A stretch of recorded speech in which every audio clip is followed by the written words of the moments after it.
The boy's bare feet were bleeding when he grabbed the stranger's reins. "Please, mister, they're taking me tomorrow. Judge says my mama ain't fit." Caleb Drummond had ridden into Montana to disappear, not to save anyone. But something in the child's grip, desperate, unashamed, cracked through years of careful isolation. Up the hill, a widow fought a system built to crush her. Down in town, a judge held the law like a weapon, and between them stood one drifter with a past he'd never speak and a choice he couldn't escape: ride on or finally stand still. If you're watching from anywhere in the world, drop your city in the comments. I want to see how far this story travels. Hit that like button and settle in, because what happens next will break your heart before it puts it back together. The Montana sky stretched wide and indifferent, the kind of blue that made a man feel small. Caleb Drummond had learned to prefer it that way.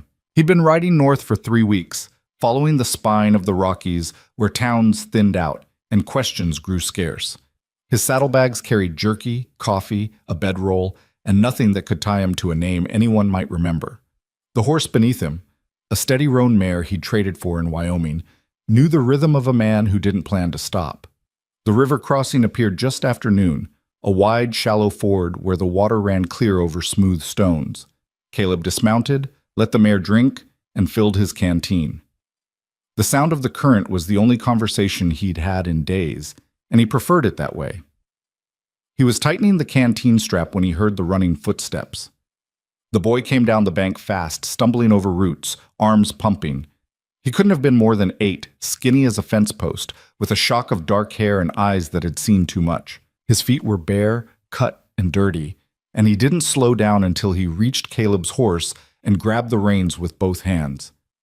"Mister, please," the boy's voice cracked with desperation. "Please, you gotta help my mama." Caleb's hand went instinctively to the rifle on his saddle, then stopped. The child wasn't a threat. He was shaking, breath coming in gasps, fingers white-knuckled on the leather. Caleb studied him with the careful neutrality of a man who'd made it a habit not to get involved. "Son, I don't know you or your mama. Let go of my horse." "They're taking me tomorrow." The boy's words tumbled out in a rush. "Judge Henley says mama ain't fit to keep me. Says the ranch is falling down and she can't provide proper care." "But it ain't true, mister. Mama works harder than anybody. She just needs help, and nobody in town will give it because the judge—" "Let go." Caleb's voice was flat, final. He'd heard stories like this before, in a dozen towns across a dozen territories. Widows fighting land grabs, judges on the take, children caught in the middle.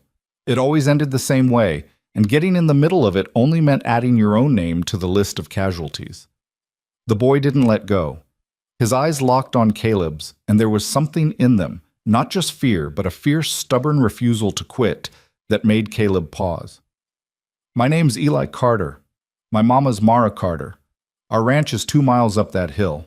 He pointed east toward a ridge thick with pine. "Judge is coming with the sheriff tomorrow morning to take me to the orphanage in Helena. Once I'm gone, Mama loses the land. That's what they want, the land. There's something wrong with the water from the mine, and Papa knew it before he died, and now they're trying to make sure nobody can prove it." Caleb felt the familiar weight settle in his chest, the one that came whenever the world asked him to care. He'd spent years learning how to set that weight down and keep riding. He reached for the reins. "Your fight's not mine, boy." "I know." Eli's voice dropped, but he didn't let go. "But if you ride away, I got nobody else to ask."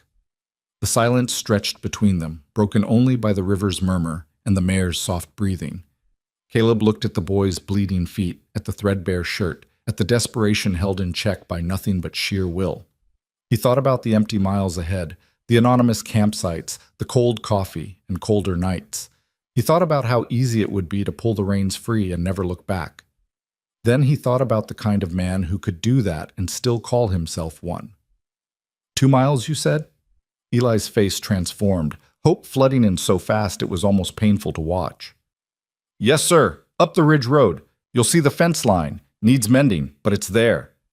Caleb swung back into the saddle, and Eli scrambled up behind him without waiting for an invitation. The boy's arms wrapped around his waist, and Caleb felt the trembling that came from more than just exertion. He nudged the mare into a walk, aiming for the ridge. "I ain't promising anything," Caleb said. I'll look. That's all.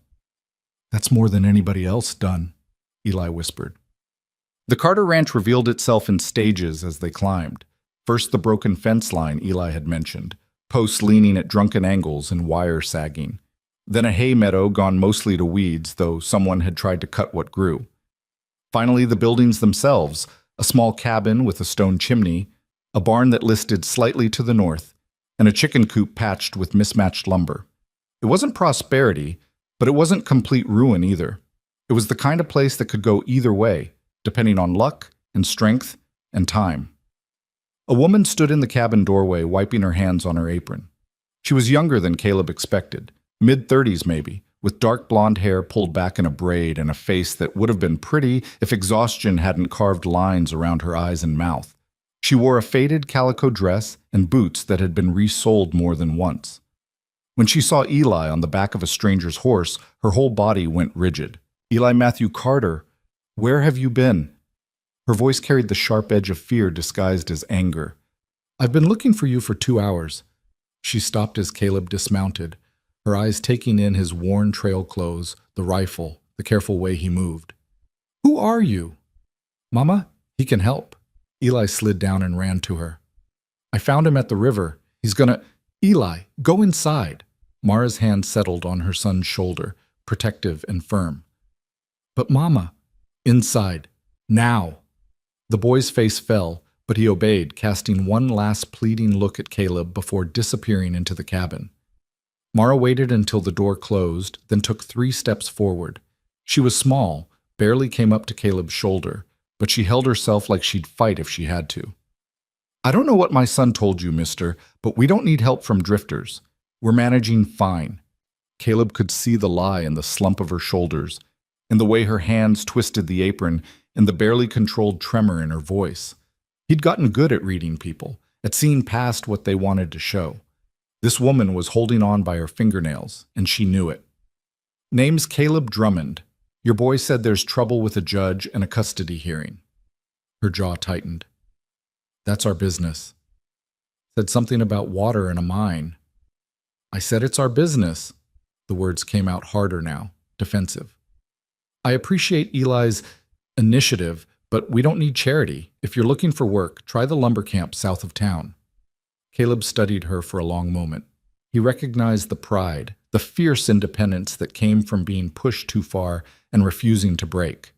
He'd worn it himself for years, but he also recognized something else, the desperate calculation happening behind her eyes, weighing danger against necessity, trying to decide if this stranger was a threat or a last chance.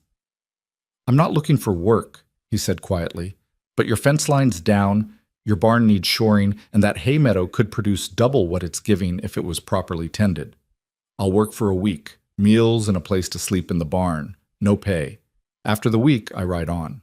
Mara's eyes narrowed. Why? Does it matter? Yes. She crossed her arms. Nobody works for free. What do you want? Caleb felt the question settle into old scars, the ones he'd thought were healed. What did he want? To stop seeing the faces of people he'd failed? To prove he was something other than the man who'd run when running was easiest? To sleep one night without the dreams that came with too much silence and too much guilt? I want to fix your fence, he said instead. That's all. They stood in the yard while the afternoon sun angled lower, shadows stretching from the pine ridge. Somewhere a crow called. The mare shifted her weight, patient. Mara's expression cycled through suspicion, calculation, and something that might have been hope before she wrestled it back down. 1 week, she finally said. You work dawn to dusk. You eat what we eat, sleep in the barn, and you stay away from my son unless I'm present. After 7 days, you leave. Those are the terms. Agreed.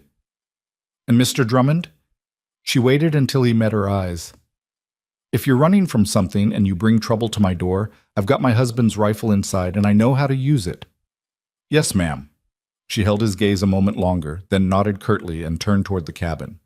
There's a water pump by the barn. Supper's at 6. Don't be late. Caleb watched her go, saw the way she held her spine straight even as she climbed the porch steps, saw the tremor in her hand when she reached for the door. She was terrified, he realized. Not of him, of hope. of letting herself believe that help had actually arrived. He led the mare to the barn, found it cleaner than expected despite the lean. Someone had mucked the stalls recently and stacked what little hay there was with military precision. The tack hanging on the wall was old but well-maintained, oiled and mended. A man's saddle sat in the corner gathering dust but not neglect. Caleb recognized the signs of a woman trying to hold together pieces of a life that had shattered. He unsaddled the mare, rubbed her down, and set her in the empty stall with water and a small measure of hay. Then he walked the property, cataloging what needed doing. The list grew longer with each circuit. Fence posts to replace, wire to restring, barn beams to shore up, roof shingles to patch, the chicken coop door that hung crooked, the garden plot that had been started then abandoned when time or energy ran out. But there was something else too, something that made the hair on his neck prickle. Tracks in the dirt near the fence line, fresh within the day. Boot prints, 2 sets, coming from the road and walking the perimeter before heading back. Someone had been surveying the property and not to admire the view. When the dinner bell rang, an old triangle hanging from the porch beam, Caleb washed at the pump and walked to the cabin. The door was open. Inside, the single room was sparse but scrupulously clean. An iron stove, a rough table with 3 chairs, 2 narrow beds in the corner separated by a curtain, shelves lined with preserves and dry goods. Mara stood at the stove, ladling stew into bowls. Eli sat at the table, watching Caleb with barely contained excitement. "Sit," Mara said, not looking up. "Eli, Grace." The boy bowed his head and mumbled a quick prayer. Caleb remained silent, uncomfortable with the ritual but unwilling to disrespect it. When Eli finished, Mara set bowls in front of them, venison stew with potatoes and carrots, thick and fragrant. A luxury, Caleb realized, given the state of the ranch. She was feeding him from reserves she could barely afford. They ate in silence for several minutes. The stew was good, well-seasoned, the kind of cooking that came from practice and care. Caleb took his time, aware of the boy's eyes on him, of Mara's sidelong glances. Finally, she spoke. "Eli tells me you met at the river." "Yes, ma'am." "He shouldn't have bothered you." "He was scared." Her hand tightened on her spoon. "He had no business airing our troubles to strangers." "Mama," Eli started, but she silenced him with a look. Caleb set down his spoon carefully. "He said there's a hearing tomorrow. Judge Henley." Mara's face went carefully blank. "That's correct." "What are the charges?" "That's not your concern, Mr. Drummond. You're here to work, not to involve yourself in our legal affairs. Hard to work if you're gone and the boy's in Helena." The words landed like a slap. Mara's eyes went bright with anger, or tears, Caleb couldn't tell which. Eli's head dropped, staring at his bowl. The silence stretched, taut and fragile.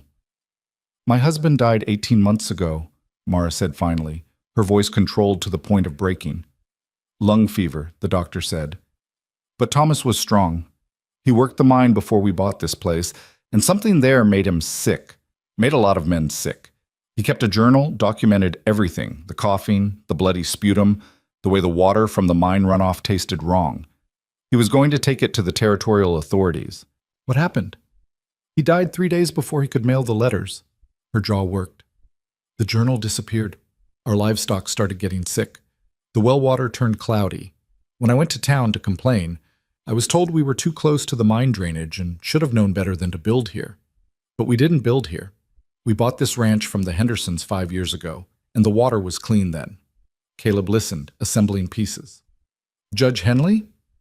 He has financial interest in the mine. Half the town council does.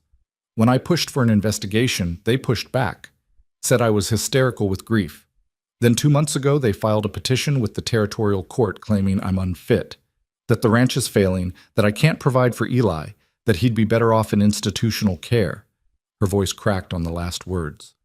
"Tomorrow morning, they're coming to take him. Once he's gone, I'll have 30 days to vacate the property. The land will be auctioned for back taxes I can't pay. How much do you owe?" $240. She laughed, bitter and sharp. "Might as well be $2,000. I've got $18 to my name and a dozen chickens." Eli's shoulders shook silently. Mara reached across the table and gripped his hand, her own knuckles white. Caleb saw the whole picture now. A widow inconvenient to powerful men, a child used as leverage, a land grab wrapped in legal legitimacy. He'd seen it before, in mining towns and cattle country, wherever money flowed and law bent to follow it. "Your husband's journal," Caleb said quietly. "You said it disappeared. You sure about that?" Mara looked up sharply. "What do you mean?" "Men like your husband, they keep backup records, especially if they know they're going against powerful people. If he was planning to mail letters to territorial authorities, he wouldn't have kept only one copy of his evidence." For the first time since Caleb had arrived, something flickered across Mara's face that wasn't exhaustion or fear.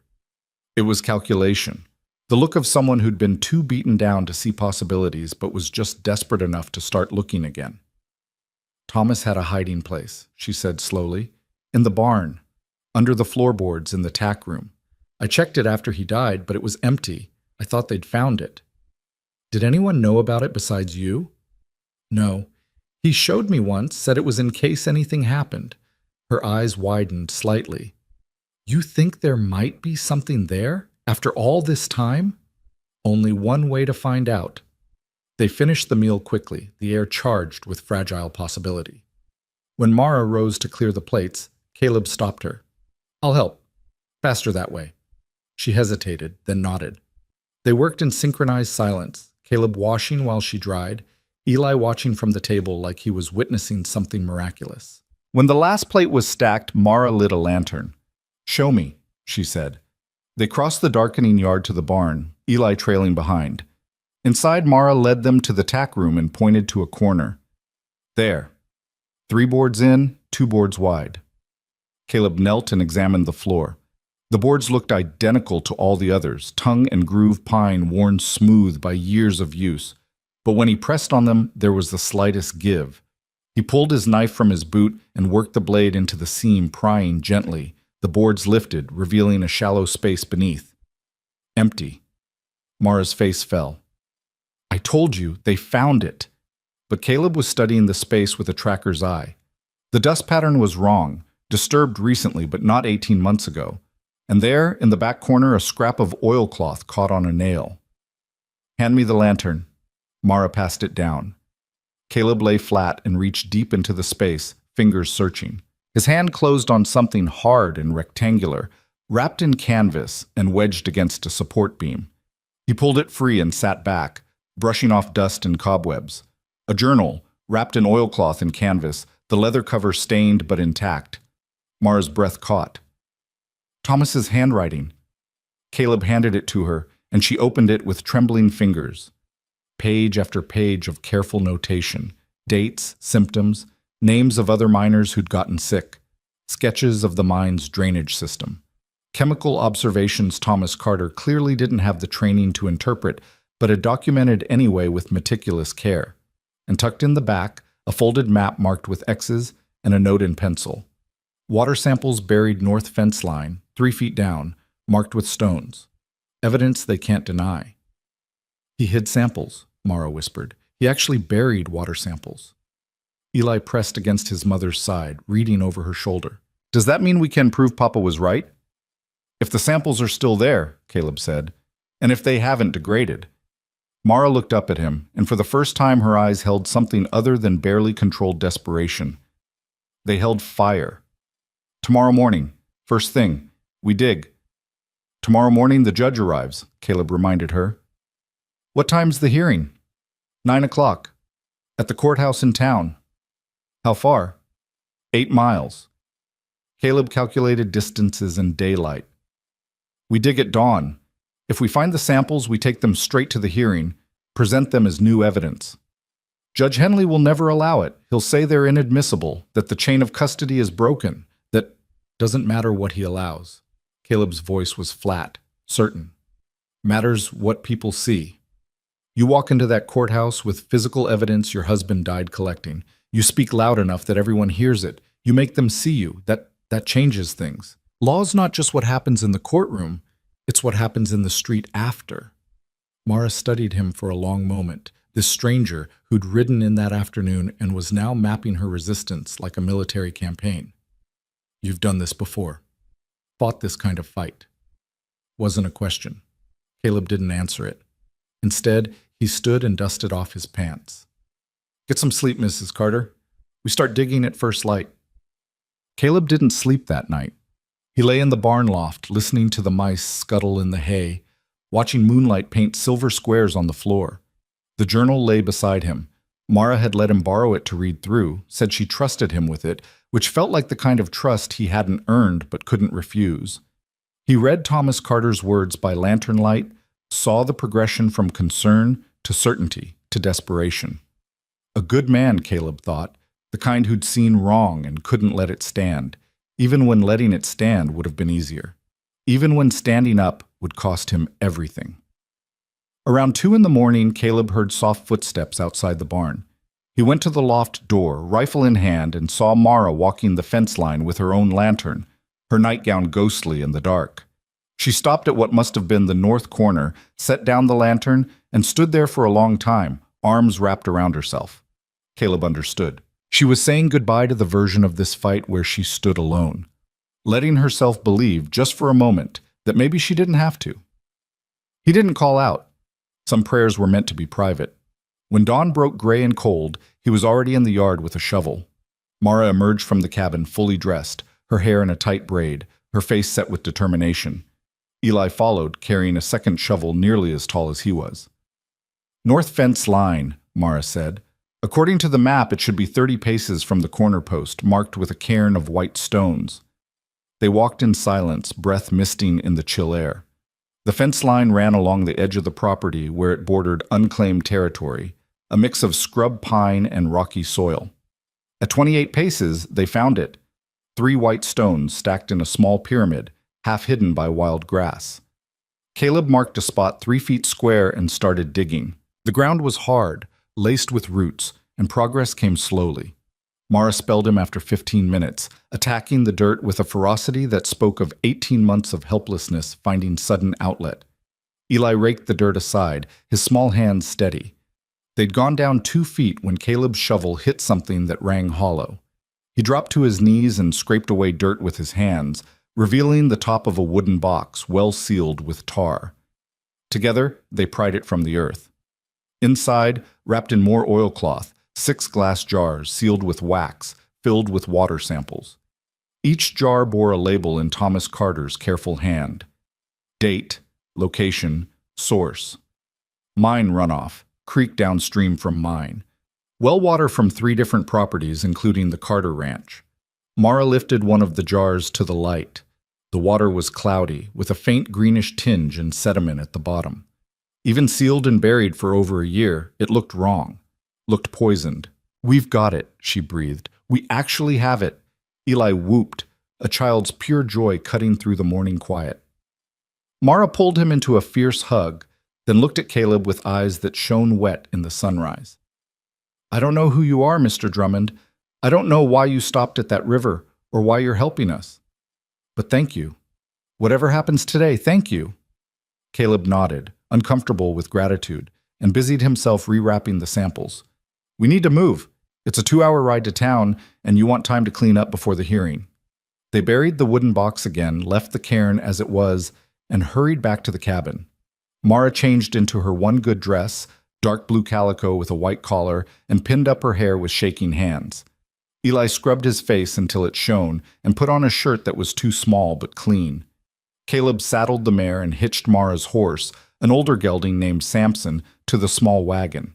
At 7:30, they rolled out of the yard, the precious jars wrapped and cushioned in an old quilt in the wagon bed. The journal rode in Mara's lap, pressed against her chest like armor. Eli sat between them, vibrating with nervous energy. The road to town wound through pine forest before dropping into a wide valley where the settlement of Stillwater crouched against the mountains. It was a mining town trying to pretend it was more. A main street lined with false front buildings, a church with a crooked steeple, houses scattered on the hillsides like dice thrown by careless hands. The mine itself sat northeast of town, a gash in the mountain with enormous slag heaps, and a creek running black from its mouth. They arrived at 8:40, and already the courthouse steps were crowded. Word had spread. Caleb saw the faces turn as they approached, some curious, some hostile, some carefully neutral. A man in a suit and badge stepped forward. Sheriff Doyle, Caleb guessed, from Eli's description. Older, heavy-set, with eyes that had learned not to see certain things. "Mrs. Carter, you're early." "I'm on time, Sheriff." "Judge asked me to convey his offer one more time. You sign over the property peacefully, we'll arrange a placement for Eli in town instead of Helena. You'd be able to visit regular." "No." Mara's voice was steady. "We're going to trial." The sheriff's gaze slid to Caleb, assessing, dismissing. "Who's this?" "A friend." "Didn't know you had friends, Mara." "Learn something new every day, Sheriff." She climbed down from the wagon, Eli jumping after her. Caleb followed, the wrapped samples in his arms, the journal tucked in his coat. They walked up the courthouse steps through a corridor of stairs. Inside, the courtroom was small and stuffy, with wooden benches and a raised platform where Judge Henley presided. He was a big man gone to fat, with mutton chop whiskers and eyes like chips of slate. When he saw Mara enter with Caleb and the mysterious bundle, his expression didn't change, but something shifted in his posture. "Mrs. Carter, please be seated." They took the front bench. Across the aisle sat a thin man in spectacles, the county prosecutor, and behind him, scattered through the gallery, Caleb recognized the type: mine supervisors, town councilmen, landowners with interest to protect, the kind of men who made sure certain questions didn't get asked. Judge Henley banged his gavel. "This is a hearing to determine the custodial fitness of Mrs. Mara Carter, widow, regarding her minor son Eli Carter, age 8. The court has received a petition from concerned citizens alleging that Mrs. Carter cannot provide adequate care and that the child would be better served by placement in territorial care. Mrs. Carter, do you have representation?" "No, Your Honor. I'll speak for myself." "Very well, Prosecutor Davis. Present your evidence." What followed was a systematic dismantling of Mara Carter's life. The prosecutor called the tax assessor, who testified the property was 3 months delinquent. The school teacher, who said Eli had missed 12 days last semester. A neighbor, though Caleb noted the man wouldn't meet Mara's eyes, who claimed the ranch was in dangerous disrepair and unsuitable for a child. Mara sat rigid through it all, her hands folded in her lap, knuckles white. Eli pressed against her side. Caleb watched the gallery, saw the careful avoidance of eye contact, the shame poorly hidden. These weren't evil people. They were frightened people, protecting their own interests and telling themselves it was necessary. When the prosecutor finished, Judge Henley turned to Mara.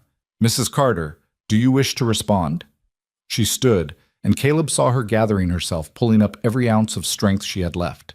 "Your Honor, everything they've said about the ranch is true. It is behind on taxes. It does need repairs. Eli has missed school. But none of that is because I'm unfit. It's because my husband died after working in that mine." She pointed north toward the wound in the mountain. "And the water that mine produces poisoned our land, poisoned our livestock, poisoned him." Murmurs rippled through the gallery. Judge Henley's eyes went hard. "Mrs. Carter, this is a custody hearing, not a referendum on local industry." "It's both, Your Honor, because the reason I'm here is because I asked questions about that mine. Because my husband documented what it was doing. Because the men who profit from it want my silence, and they'll take my son to get it." "That's a serious accusation." "Yes, it is." Mara reached back and Caleb handed her the journal. She held it up for the courtroom to see. "This is my husband's documentation. 18 months of observations. Names of sick miners. Chemical analysis he had done. And this..." Caleb passed her one of the jars, and she set it on the prosecutor's table with a thunk that echoed, "is water from our well, sealed and buried by my husband before he died. Physical evidence that something is very, very wrong." The courtroom erupted. Judge Henley banged his gavel repeatedly. "Order, Mrs. Carter. This is highly irregular. Evidence must be submitted through proper channels that you control." Mara's voice cut through the noise, clear and strong. "Channels that conveniently lose paperwork and delay investigations? My husband tried proper channels. He's dead. So I'm standing here in front of witnesses presenting evidence that you can't make disappear." Caleb stood then, adding his physical presence to her words. He set the remaining jars on the table, lined them up like soldiers. The cloudy, tainted water spoke louder than any testimony.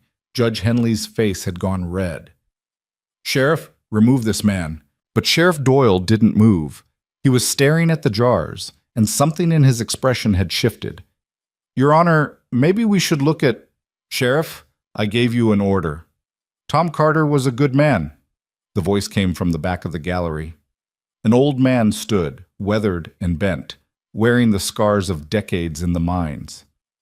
"He worked beside me for 5 years. When he got sick, I got sick too. Lost half a lung to the mine doctor's knife. Tom said the water was bad. Said the runoff was poison. He was going to prove it, but then he died, and I kept my mouth shut because I got grandchildren to feed, and the mine's the only work there is." Another voice, a woman this time. "My Billy died last spring, lung fever," the doctor said. "Same as Thomas Carter, same as 6 other men in the past 2 years. All of them worked the mine."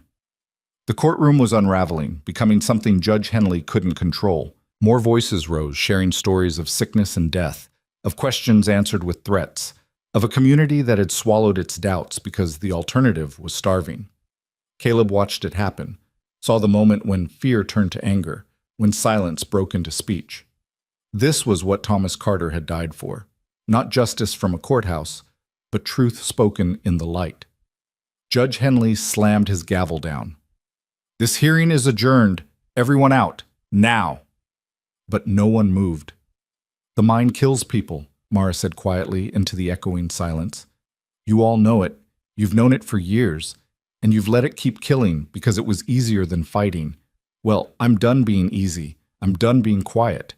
You want to take my son? You'll have to explain to everyone in this room why a mother who demands answers about poison is less fit than a judge who profits from it." Judge Henley stood, his chair scraping loudly. "Mrs. Carter, you are in contempt of—" "Sam." The voice was female, calm, and came from the side door where a woman in a severe black dress had entered. She was perhaps 50, with steel gray hair and the bearing of someone used to authority. Caleb didn't recognize her, but clearly everyone else did. The room fell silent. "Dr. Abernathy," Judge Henley said stiffly, "this is a closed hearing." "No, it isn't. Not anymore." She walked to the front of the room, opened a leather satchel, and withdrew a ledger. "I am the county medical examiner. For the past 3 years, I have documented every death in this district. I have also documented the cause of death as reported to me by the mine physician, Dr. Talbot, who is compensated by the mining company. The pattern is concerning." She opened the ledger and read, "Thomas Carter, age 34, cause of death, pneumonia. William Mackenzie, age 41, cause of death, consumption. Robert Chen, age 29, cause of death, lung fever." She looked up. 15 deaths in 36 months, all men between 25 and 50, all presenting with respiratory failure. The statistical probability of this being coincidental is less than 1%. Judge Henley's face had gone from red to pale. "Dr. Abernathy, your professional opinion has no bearing on a custody matter." "It does when the custody matter is predicated on unfitness caused by poverty resulting from a husband's death that should never have occurred." She turned to face the gallery. "I kept silent because I was afraid.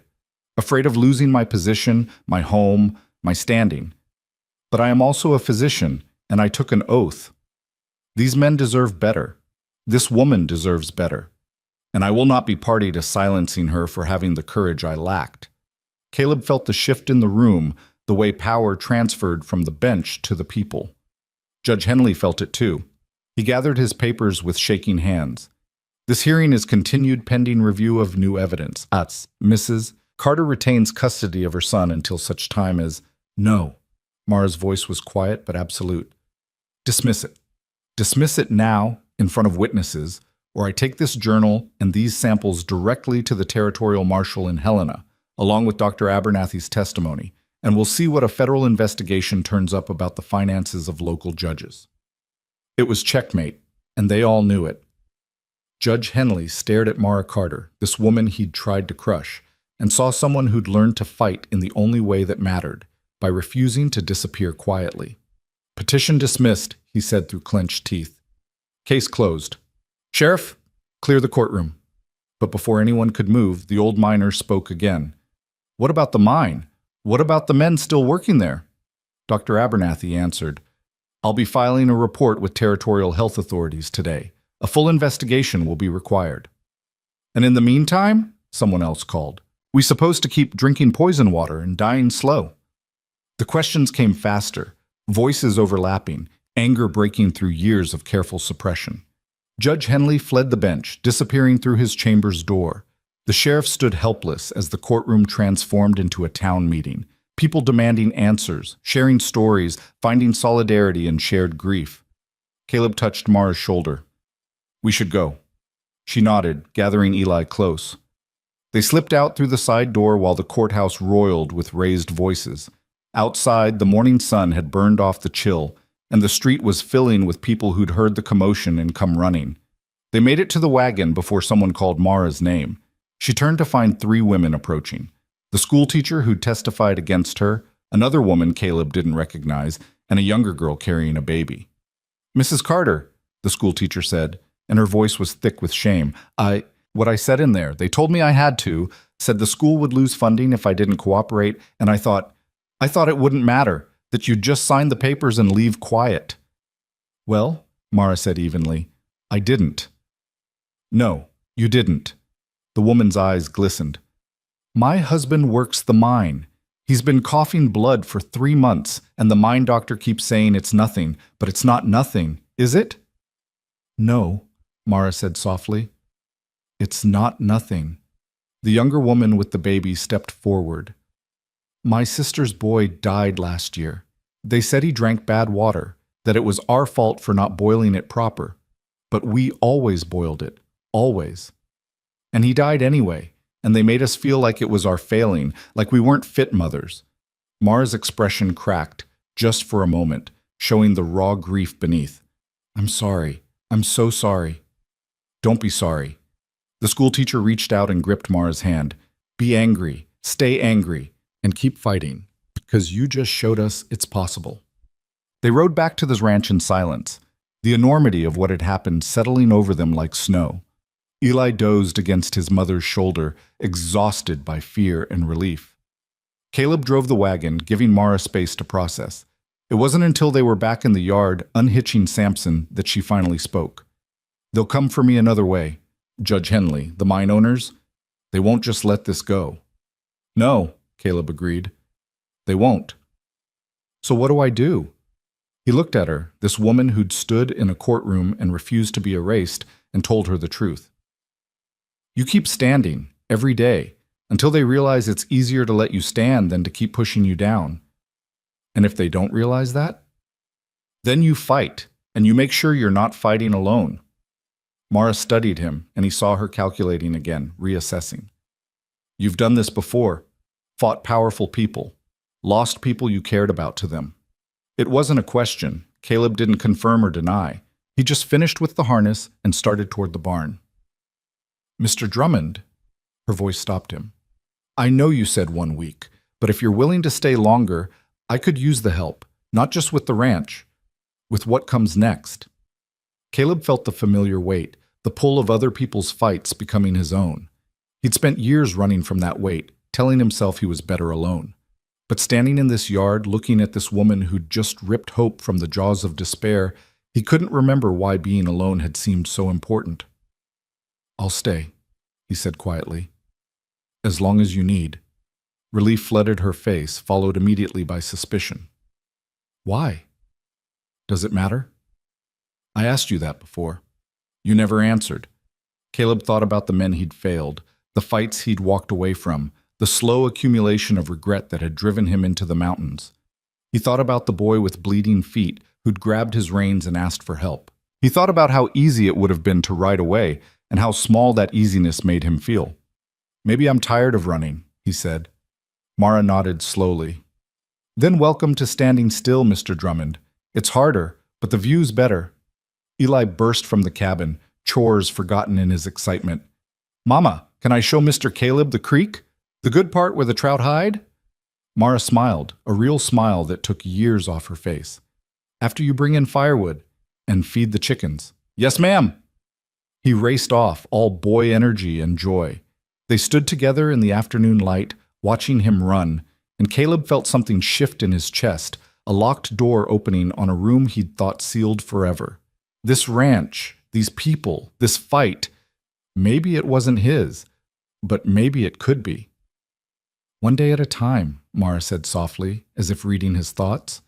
"That's how we do it. One day at a time until the days add up to something worth keeping." Caleb nodded. One day at a time. He could manage that.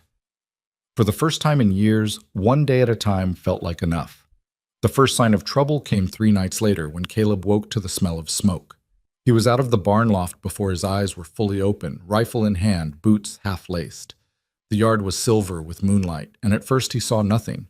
Then the wind shifted, and he caught it again. Not wood smoke from a chimney, but something sharper, chemical. Wrong. He ran toward the smell, past the chicken coop and the garden plot, following his nose to the north fence line. There, smoldering in the grass, he found a pile of oiled rags that had been set alight and kicked apart before they could spread. Boot prints led away toward the road, 2 sets, the same ones he'd seen surveying the property that first day. Caleb stamped out the remaining embers and stood in the dark, listening. The night was quiet except for wind in the pines and the distant call of an owl. Whoever had set the fire was long gone, but the message was clear. The courthouse victory had only made Mara Carter a bigger problem, and problems had ways of disappearing. He carried the scorched rags back to the barn, locked them in the tack room, and didn't sleep the rest of the night. When dawn came gray and cold, he was already walking the property perimeter, looking for weaknesses. The fence line was too long to defend alone. The cabin sat exposed on its little rise, visible from 3 directions. The barn offered some cover, but its aging walls wouldn't stop a determined man with a torch. Mara found him at the well, checking the water level and the integrity of the stone lining. She carried 2 cups of coffee, steam rising in the chill air. "You're up early," she said, handing him a cup. "So are you." Couldn't sleep. She studied his face, reading something in his expression. "What happened?" Caleb told her about the fire. Watched the color drain from her cheeks, watched her hand tighten on the cup until her knuckles went white. But she didn't cry, didn't panic. She just nodded slowly like she'd been expecting this. "How long until they try again?" "Hard to say. Could be tonight, could be next week. Depends on how desperate they are. Judge Henley left town yesterday. Sheriff Doyle told me when I went in for supplies, said the judge took an extended leave to visit family in Denver." "Running scared," Caleb said. "But that doesn't mean he's harmless. Scared men make dangerous choices." Mara sipped her coffee, staring out at the land her husband had died protecting. The morning sun was just breaking over the eastern ridge, painting the hay meadow gold. "Thomas used to say this place was worth fighting for. I never understood what he meant until I thought I might lose it. It's not the land itself, it's what it represents. The idea that a person can build something, make something better, leave something behind that matters." "Your husband was a good man." "He was." Her voice went soft. "But he was also stubborn and idealistic, and it got him killed. I'm not sure I want to follow his example quite that far." "You won't have to." Caleb set down his cup. "Because you're not fighting alone this time." She looked at him then, really looked at him, and he saw the question she was too afraid to ask. "Who are you, and why are you still here?" But instead of pressing, she just nodded. "I'm taking Eli to town today. School's back in session, and he's missed enough already. Will you be all right here alone?" "I'll manage." "But Mrs. Carter—" He waited until she met his eyes. "Keep your rifle with you, and if anyone approaches you in town, anyone who makes you uncomfortable, you get to the sheriff's office. Doyle may be compromised, but he won't let harm come to you in broad daylight." "You think they'd try something in town?" "I think they're deciding what kind of problem you are and what it'll cost to solve you. Until they make that calculation, assume the worst." Fear flickered across her face, quickly suppressed. "I'm starting to understand why you know so much about this." Caleb didn't respond. After a moment, Mara collected the cups and headed back to the cabin. Through the window, he watched her wake Eli, watched them move through the morning routine of breakfast and washing up, watched her check the rifle before wrapping it in a blanket and placing it under the wagon seat. They left at 8, Mara driving the wagon with Eli beside her, the boy chattering about arithmetic and whether he'd have to make up all the work he'd missed. Caleb watched until they disappeared around the bend, then set to work. He spent the morning reinforcing what could be reinforced, nailed loose boards on the barn, cleared brush from around the buildings to create a fire break, checked every water barrel and bucket. He moved the horses to the far pasture where they'd be harder to spook or harm. He cached supplies in 3 different locations: food, ammunition, medical supplies, in case he had to abandon the main buildings. By noon, he'd done everything he could think of. The ranch wouldn't survive a determined assault, but it might survive a warning shot, and right now that was the best he could hope for. He was mending fence when he heard the rider coming up the road. Single horse, moving at an easy walk, not someone trying to surprise him. Caleb set down the wire and positioned himself where he had a clear view and room to move. His hand didn't go to his rifle, but it didn't move far from it either. The rider was a man in his 60s, lean and weathered, sitting his horse with the easy grace of someone who'd spent a lifetime in the saddle. He wore work clothes and a battered hat, and when he saw Caleb, he raised one hand in greeting. "You'd be Drummond." "I would." "Name's Otto Fisher, got the smithy in town." The man dismounted, moved slow and careful. "Came to talk, if you've got a minute." Caleb recognized the name from the courthouse, the old miner who'd spoken up about working with Thomas Carter. He nodded toward the cabin. "Coffee's on the stove." They walked together across the yard. Otto moved with the stiff gait of a man whose joints hurt, but who'd learned to live with it. Inside, Caleb poured 2 cups, and they sat at the table, the afternoon light slanting through the windows. "I'll be direct," Otto said. "There's folks in town who appreciated what Mrs. Carter did in that courtroom, what you helped her do.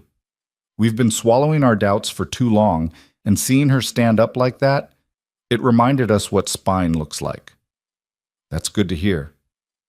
"But there's also folks who didn't appreciate it, and those folks got money and influence and a strong interest in making sure the mine investigation goes away quiet." Otto sipped his coffee, his eyes sharp and steady. "I hear things, working the smithy. People talk while they're waiting on repairs. Yesterday I heard 2 of the mine foremen discussing how the Carter problem might be resolved. They weren't subtle about it." Caleb's jaw tightened. "What did they say?" "That accidents happen on remote ranches, fires start, wells get poisoned, widows get discouraged and leave. One of them laughed and said Judge Henley might be gone, but the deputy's still loyal, and loyalty can be useful." Otto set down his cup. "I rode out here to tell you to watch yourself, and to let you know you've got friends. Not enough of us, maybe, but we're there." "How many?"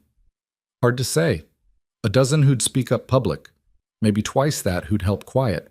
We're organizing, forming a sort of citizens committee. Dr. Abernathy's leading it. She's got connections with the territorial authorities, and she's pushing for a full investigation. Not just the mine, but the finances around it. Who's profiting, who's been paid off, the whole ugly mess." Caleb absorbed this, fitting pieces together. The mine owners won't let that happen without a fight. No, they won't. Which is why we need to be smart. Mrs. Carter's become a symbol. If something happens to her now, it proves everything she said was true, makes her a martyr. That's bad for business, and worse for political cover. Otto leaned forward. "But symbols can be protected. You keep her safe, we'll keep the pressure up in town. Between us, maybe we can hold the line until the territorial marshal arrives." "When's that supposed to happen?" "Dr. Abernathy sent the request 3 days ago. Could be 2 weeks, could be 2 months. Government moves slow." He stood, leaving his coffee half-finished. "I should get back before I'm missed. But Drummond, if you need help, you send word. We're not soldiers, but we're not cowards either. Not anymore." Caleb walked him to his horse. Before mounting, Otto turned back. "One more thing. There's a man named Garrett Cole. Works for the mine as head of security. Ex-army, mean as a snake, loyal only to his pay. If someone's coming for Mrs. Carter, it'll be him or men he hires. He's got a scar across his left cheek, and he's missing 2 fingers on his right hand. You see him anywhere near this property, don't wait to ask questions." "Understood." Otto swung into the saddle with a grunt. "Thomas Carter was my friend. I owed him better than silence. I'm trying to pay that debt now, even if it's too late to matter to him. It matters to his family." "Yeah." Otto looked toward the cabin, his expression heavy with regret. "Yeah, I suppose it does." He rode away, and Caleb stood in the yard watching dust settle on the road. The afternoon stretched quiet and tense, full of waiting. He went back to the fence, worked until his hands ached and the sun angled low. When he heard the wagon returning, he was relieved in a way that surprised him. Mara pulled into the yard looking exhausted. Eli jumped down, carrying a slate and a bundle of books, chattering about his lessons.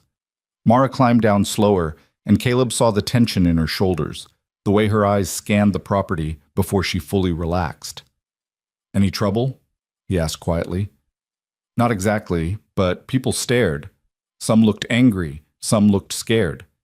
Mrs. Henderson from the general store told me I'd made things difficult for everyone, that I should have kept my mouth shut and left." She paused. "Then she gave me a 20-pound bag of flour and said it was on account, wouldn't take payment. People are complicated. I'm learning that." She started unhitching Samson, her movements automatic. "How was it here?" Caleb told her about Otto's visit, about the Citizens Committee, and the warnings about Garrett Cole. He watched her process the information, saw her making the same calculations he'd made earlier about fire breaks and defensible positions, and how long they could hold out if it came to that. "Maybe I should send Eli away," she said quietly. "My sister's in Oregon. She'd take him until this is settled." "Would he go?" Mara smiled, bitter and proud. "Not willingly. He's his father's son, stubborn and loyal and too brave for his own good. Then we keep him close. Safer to know where he is than to worry about him on the road." Caleb finished with the harness and gave Samson a pat. "Besides, running teaches the wrong lesson. Sometimes the right thing is to stand and face what's coming. Even if what's coming might kill you. Especially then." They stood in the gathering dusk, the first stars appearing overhead, and Caleb felt the weight of what he'd committed to settling into his bones. This wasn't his land or his fight, but it was becoming his responsibility, and that was almost the same thing.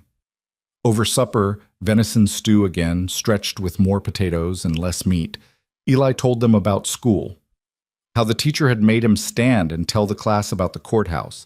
How some kids had called him a hero, and others had whispered that his mama was a troublemaker. How he'd gotten in a fight with Billy Henderson, the storekeeper's son, and they'd both been kept in during lunch. "Fighting solves nothing, Eli," Mara said, but her tone was mild. "Billy said you were a liar, said the mine never hurt nobody, and you were just trying to steal money." Eli's jaw set in a way that reminded Caleb of Mara in the courtroom. "I told him his mama knew the truth. That's why she gave us the flour. Then he pushed me, so I pushed back." Caleb hid a smile. Mara sighed. "What am I going to do with you?" "Love me anyway?" Eli suggested hopefully. "Always." She ruffled his hair. "But no more fighting. We defend ourselves with truth, not fists." "Yes, ma'am." He hesitated. "Mama, are we going to be okay?"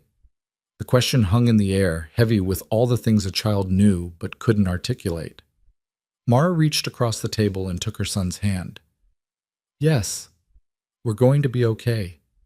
Promise?" "I promise." It was the kind of promise no one could really make, the kind that depended on luck and strength and the kindness of strangers.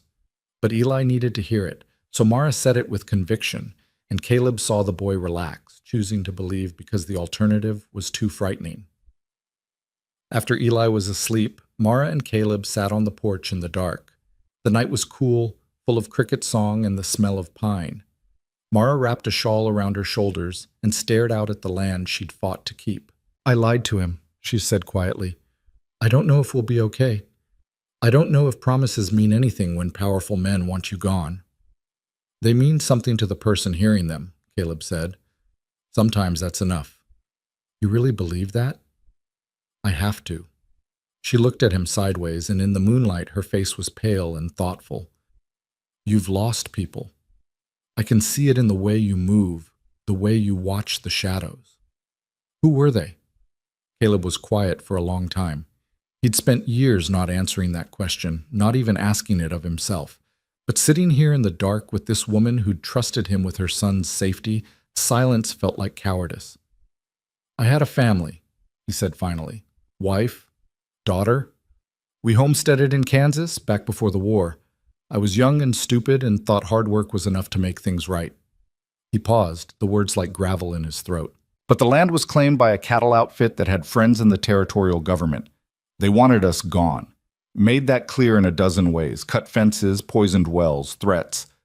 I thought if I kept my head down, if I didn't make trouble, they'd leave us alone. They didn't. No. One night they came with torches, set fire to the cabin while we slept. I got out, grabbed my rifle and ran after them, thinking I could stop them, make them pay. His hands clenched on the porch rail. When I came back, the cabin was ashes. My wife had gotten our daughter out, but the smoke. They died 2 days later. The doctor said their lungs were burned too bad to save. Mara's breath caught. Caleb. I hunted the men who did it, found 3 of them, killed 2. The 3rd got away, turned me into the law. I ran before they could hang me, been running ever since. He looked at her, his eyes hollow. That's who I am, Mrs. Carter. A failed husband, a failed father, and a wanted man who's been too much of a coward to stand still. And yet you're here. And yet I'm here. She reached out and took his hand, her fingers small and warm against his. I'm sorry for what you lost. Sorry for the pain you've carried. But Caleb, running away from that didn't make you a coward. It made you someone who survived, and choosing to stop running, to help us, that doesn't erase the past, but it honors the man you're trying to become. Her words hit him like a physical blow, breaking something open in his chest that he'd kept locked for years. He wanted to pull away, to reject the absolution she was offering, because he didn't deserve it. But her grip was firm, and her eyes held his with an understanding that came from her own grief. I can't promise I'll be enough, he said. Can't promise I'll keep you safe. I'm not asking for promises. I'm asking you to try. That's all any of us can do. They sat together in the dark, hands clasped, while the night deepened around them. And for the first time since Kansas, Caleb felt the possibility that maybe he could be more than his failures. Maybe he could be enough. The next week passed in tense normalcy. Caleb worked the ranch, repairing what could be repaired and improving what couldn't. He fixed the barn's lean, shored up the chicken coop, and started on the fence line with proper posts and tensioned wire. Mara worked beside him when she could, her hands blistering and then hardening as she learned to handle tools she'd never had time to master when Thomas was alive. Eli went to school each day, coming home with stories of shifting alliances and playground politics that mirrored the adult tensions in town. Some families had started treating the Carters with respect, sending small gifts, a jar of preserves, a few eggs, a sack of oats for the horses. Others crossed the street to avoid Mara when she came to town, their faces tight with fear or anger or shame. Otto Fisher visited twice more, bringing news of the Citizens Committee's progress. Dr. Abernathy had compiled a report documenting every suspicious death in the past 5 years, cross-referenced with mine employment records. The pattern was damning. Miners and their families died at 3 times the rate of other residents, almost always from respiratory failure. She'd sent the report to Helena, along with Thomas Carter's journal and water samples, demanding immediate investigation. The territorial marshal had responded with a letter saying he'd assigned someone to review the matter within 60 days. 60 days. 2 months of waiting, of watching shadows, of sleeping with one ear open. 2 months for the mine owners to decide whether silencing the Carters was worth the risk. On the 8th day after the courthouse hearing, Caleb was replacing a rotted section of the porch when he saw the riders coming up the road. 3 men on horseback, moving at a steady pace that said they had business and didn't care who knew it. He set down his hammer and called toward the cabin. Mara, company. She appeared in the doorway, Eli behind her. Caleb positioned himself on the porch steps, not blocking the way, but making it clear visitors would have to go through him. His rifle leaned against the cabin wall, close enough to grab. The lead rider was a big man with a scarred face and a right hand missing 2 fingers. Garrett Cole. The mine's security chief rode like he owned the road, his eyes taking in the ranch with the careful assessment of someone mapping weaknesses. The 2 men behind him were younger, harder, the kind hired for muscle rather than brains. Cole reined in 10 feet from the porch and tipped his hat to Mara. Mrs. Carter, beautiful afternoon. Mr. Cole, this is private property. I'm aware. Just came by to deliver a message from the mine ownership. They wanted to extend their apologies for any misunderstanding regarding the water quality issues. His voice was smooth, practiced. Turns out there was a technical malfunction in the drainage system that's since been corrected. The mine superintendent wanted to make sure you knew they take environmental concerns seriously. How considerate, Mara said, her tone flat. They also wanted to make a gesture of goodwill. Cole reached into his saddlebag and pulled out an envelope. $500. Compensation for your husband's illness and your trouble. All you need to do is sign a paper saying the matter's settled and you won't pursue further action. He held out the envelope like it was salvation. Mara didn't move to take it. And if I don't sign? Cole's smile didn't reach his eyes. Well, that'd be unfortunate. See, the mine's planning to expand operations. Bought up most of the land around here except for your plot. If you won't sell, they'll have to route the new drainage around your property. Might impact your water quality even more. Might make the land worthless. He paused. Of course, if you signed the settlement, they could include your land in the sale at a fair price. You could relocate somewhere healthier. Give your boy a fresh start. Caleb watched the play unfold, recognizing it for what it was. A threat dressed up as an offer, delivered with just enough deniability that Cole could claim innocent intentions. The two hired guns sat their horses with bored expressions, but their hands stayed near their weapons. The answer's no, Mara said. Tell your employers I'm not interested in their money or their apologies. Tell them I'm waiting for the territorial marshal's investigation, and I'll cooperate fully with whatever he requires. Cole's expression hardened. You're making a mistake, Mrs. Carter. A woman alone with a child, way out here, accidents happen. Would hate to see something unfortunate befall you. Caleb moved then, just a single step forward, but it was enough to shift the dynamic. His voice came out quiet, cold. She's not alone. And if accidents start happening, I'll make sure they happen to the right people. Cole's eyes shifted to Caleb, really seeing him for the first time. Something passed across his face. Recognition, maybe, or the assessment of one dangerous man measuring another. You're Drummond, the drifter. Cole's tone suggested he knew more than that. Heard you've been playing ranch hand. Didn't figure you for the type to settle down. Didn't figure I was either. Turns out I was wrong. The two men stared at each other, and Caleb felt the calculation happening behind Cole's eyes. Was removing Drummond worth the risk? What would it cost? What would it prove? Mrs. Carter, you've got 1 week to reconsider, Cole said, still looking at Caleb. After that, the offer's withdrawn, and you'll have to live with the consequences of your choices. He wheeled his horse and rode away, his men following. They didn't hurry, didn't look back, just rode down the road like they had all the time in the world. Caleb watched until they disappeared, then turned to find Mara pale and shaking. That was a threat. Yes. He knows about you, about Kansas. Caleb had figured as much. Cole had the look of someone who made it his business to know things, to collect information and use it. Probably. Will he tell the law? Depends on whether turning me in serves his interests. Right now, I'd say no. Having me arrested would make you more sympathetic, draw more attention. Better for them if I just disappear quietly. Mara wrapped her arms around herself. This is getting worse. Maybe I should take his offer. $500 would let us start over somewhere safe. Would it? Caleb turned to face her. You think they'd let you leave with that money and Thomas's evidence? You think they'd risk you talking to newspapers in Oregon or California? You sign that paper, you're admitting defeat, and defeated enemies don't need to be silenced. The implications hung between them, ugly and undeniable. Eli had been listening from the doorway, and now he came out, his young face tight with fear. Are they going to kill us, Mama? Mara pulled him close, her eyes fierce.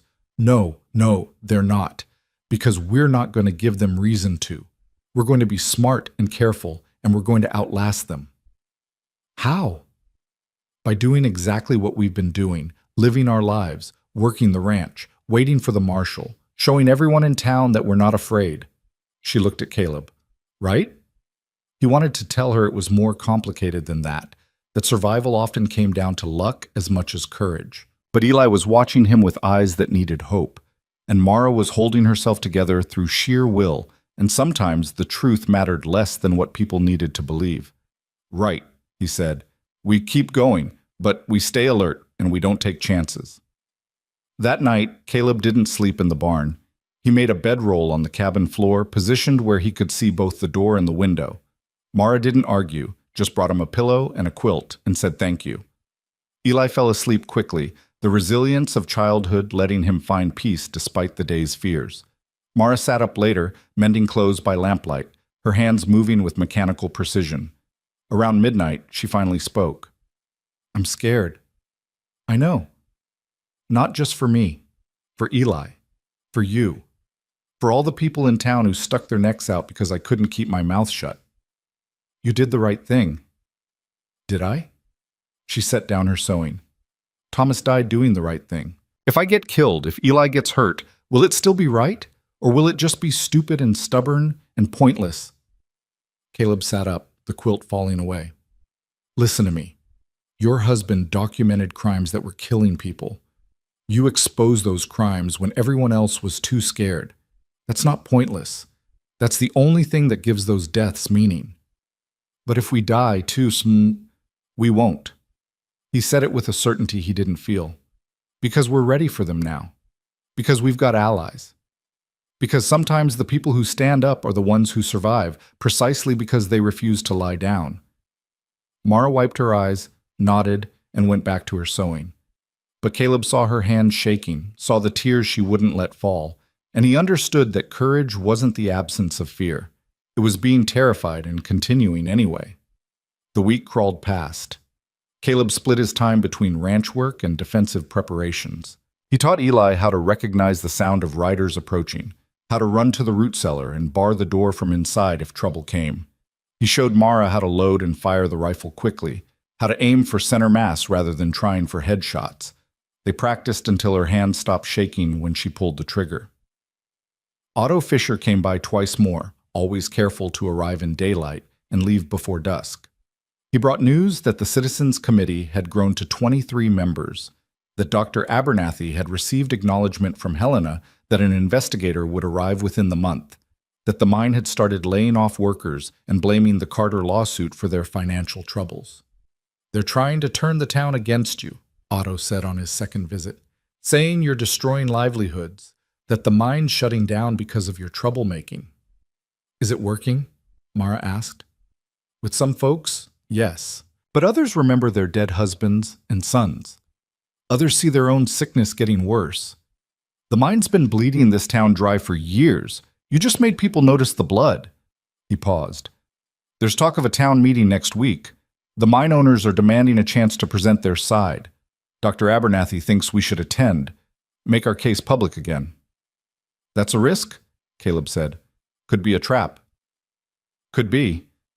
But hiding makes us look guilty, makes it easier for them to control the narrative. Otto looked at Mara. Your call, Mrs. Carter, but I think we need to show we're not afraid. Mara glanced at Caleb, and he saw her weighing options, calculating odds.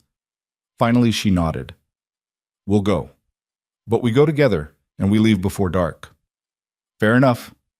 Otto stood to leave, then hesitated. One more thing. Garrett Cole's been hiring, brought in 4 new men from out of territory, the kind who work for cash and don't ask questions. Could be just for mine security, but probably not, Caleb finished. Yeah, watch yourselves. After Otto left, Caleb walked the fence line again, looking for signs of intrusion. He found them at the north corner, fresh tracks, boot prints circling the property just beyond the boundary. Someone was watching, mapping, waiting. That night, he heard horses in the distance around 2 a.m. He was outside with his rifle before they came close enough to see, positioned behind the water trough with a clear field of fire. The riders, 2 of them, passed on the road without stopping, but slow enough to make it clear they wanted to be heard. Psychological warfare, making sure the Carters knew they were being watched, wearing them down with anticipation. Caleb didn't sleep the rest of the night. At dawn, he found Mara already awake, standing at the window with Thomas's rifle in her hands. They rode by again an hour ago, she said quietly. Same 2 horses. They're not even trying to hide it. They don't need to. They want you scared. It's working. She turned to face him, and in the gray morning light she looked older, harder. But I'm also angry. And I'm starting to think anger might be more useful than fear. It is. But you've got to control it, channel it. Angry people make mistakes. Then teach me not to make mistakes, Caleb. Teach me how to fight like you do, cold and careful and certain. He looked at her, this widow who'd been pushed to her breaking point and found steel instead of surrender, and he felt something shift in his chest. Not attraction exactly, though there was some of that. It was respect, recognition, the acknowledgement that she was becoming the kind of person who could survive this, who could win. All right, he said. Let's start with the basics. First rule, never fight fair. Fair fights are for fools and dead men. You fight to win, whatever it takes.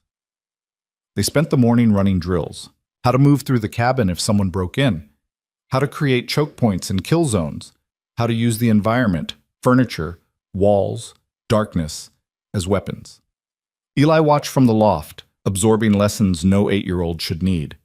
By noon, they were all exhausted. Mara made lunch, bread and cheese and the last of the venison, and they ate in silence, each lost in their own thoughts. I've been thinking, Mara said finally, about the town meeting, about what we should say. And? We should bring people, the ones the mine hurt, the widows, the sick miners, the families who lost children. Let them tell their stories. Make it real, not abstract. She looked at Caleb. Would that work? Or would it just make things worse? It might do both, he admitted, but if you're going to fight, fight with everything you've got. Make them see the cost of their greed. Then that's what we'll do. She stood, squared her shoulders. I'll ride to town tomorrow, start making arrangements. Will you come with me? Wouldn't let you go alone. The next morning dawned clear and cold, the sky that impossible blue that made promises about the day ahead. They rode to Stillwater together, Eli staying behind with strict instructions to hide if anyone approached. Caleb hated leaving the boy alone, but bringing him seemed worse. Too many variables, too many ways for things to go wrong. Town was quiet when they arrived, the streets mostly empty in the mid-morning lull. Mara went first to Dr. Abernathy's office, while Caleb stood watch outside, his eyes tracking every person who passed. The doctor's response was immediate. Yes, she'd help organize testimony. Yes, she'd bring her medical records. Yes, she believed this was the right strategy. From there, they visited Otto at the smithy. He was working a piece of iron on his anvil, the rhythmic clang of hammer on metal echoing through the space. When he saw them, he set down his tools and wiped his hands. Figured I'd see you soon. Word spreading about the town meeting. Mine owners are promising jobs if the investigation gets dropped, threatening layoffs if it doesn't. How many people will stand with us? Mara asked. Otto considered. Hard to say. In private, maybe 20, 30 families. In public, in front of the mine bosses and their hired guns? He shrugged. We'll find out. They spent the next 2 hours visiting homes, talking to widows and sick miners, listening to stories of loss and fear. Some people agreed immediately to speak at the meeting. Others wanted to but were too afraid. One woman, Mrs. Chen, whose husband had died the year before, actually spat at Mara's feet. You've made everything worse, she hissed. Now there's no work and no compensation and my children are starving. I hope you're satisfied. Mara absorbed the words like blows but didn't respond. Caleb watched her hold herself together, refusing to break even when everything in her must have wanted to scream back. When they left Mrs. Chen's house, Mara's hands were shaking. She's right. I made it worse. No, Caleb said firmly. The mine made it worse. They poisoned the water, killed the workers, and now they're using poverty as a weapon. That's not on you. But if I'd stayed quiet, people would still be dying. They'd just be dying in silence. He caught her arm, made her look at him. You didn't create this situation, Mara. You just stopped pretending it didn't exist. She nodded, but he could see the doubt eating at her. They continued their visits, collecting promises and witnessing fear, until the sun angled low and it was time to head back. They were almost to the wagon when Garrett Cole stepped out of the saloon, flanked by 2 of his hired men. He saw them and smiled, the expression cold and calculated.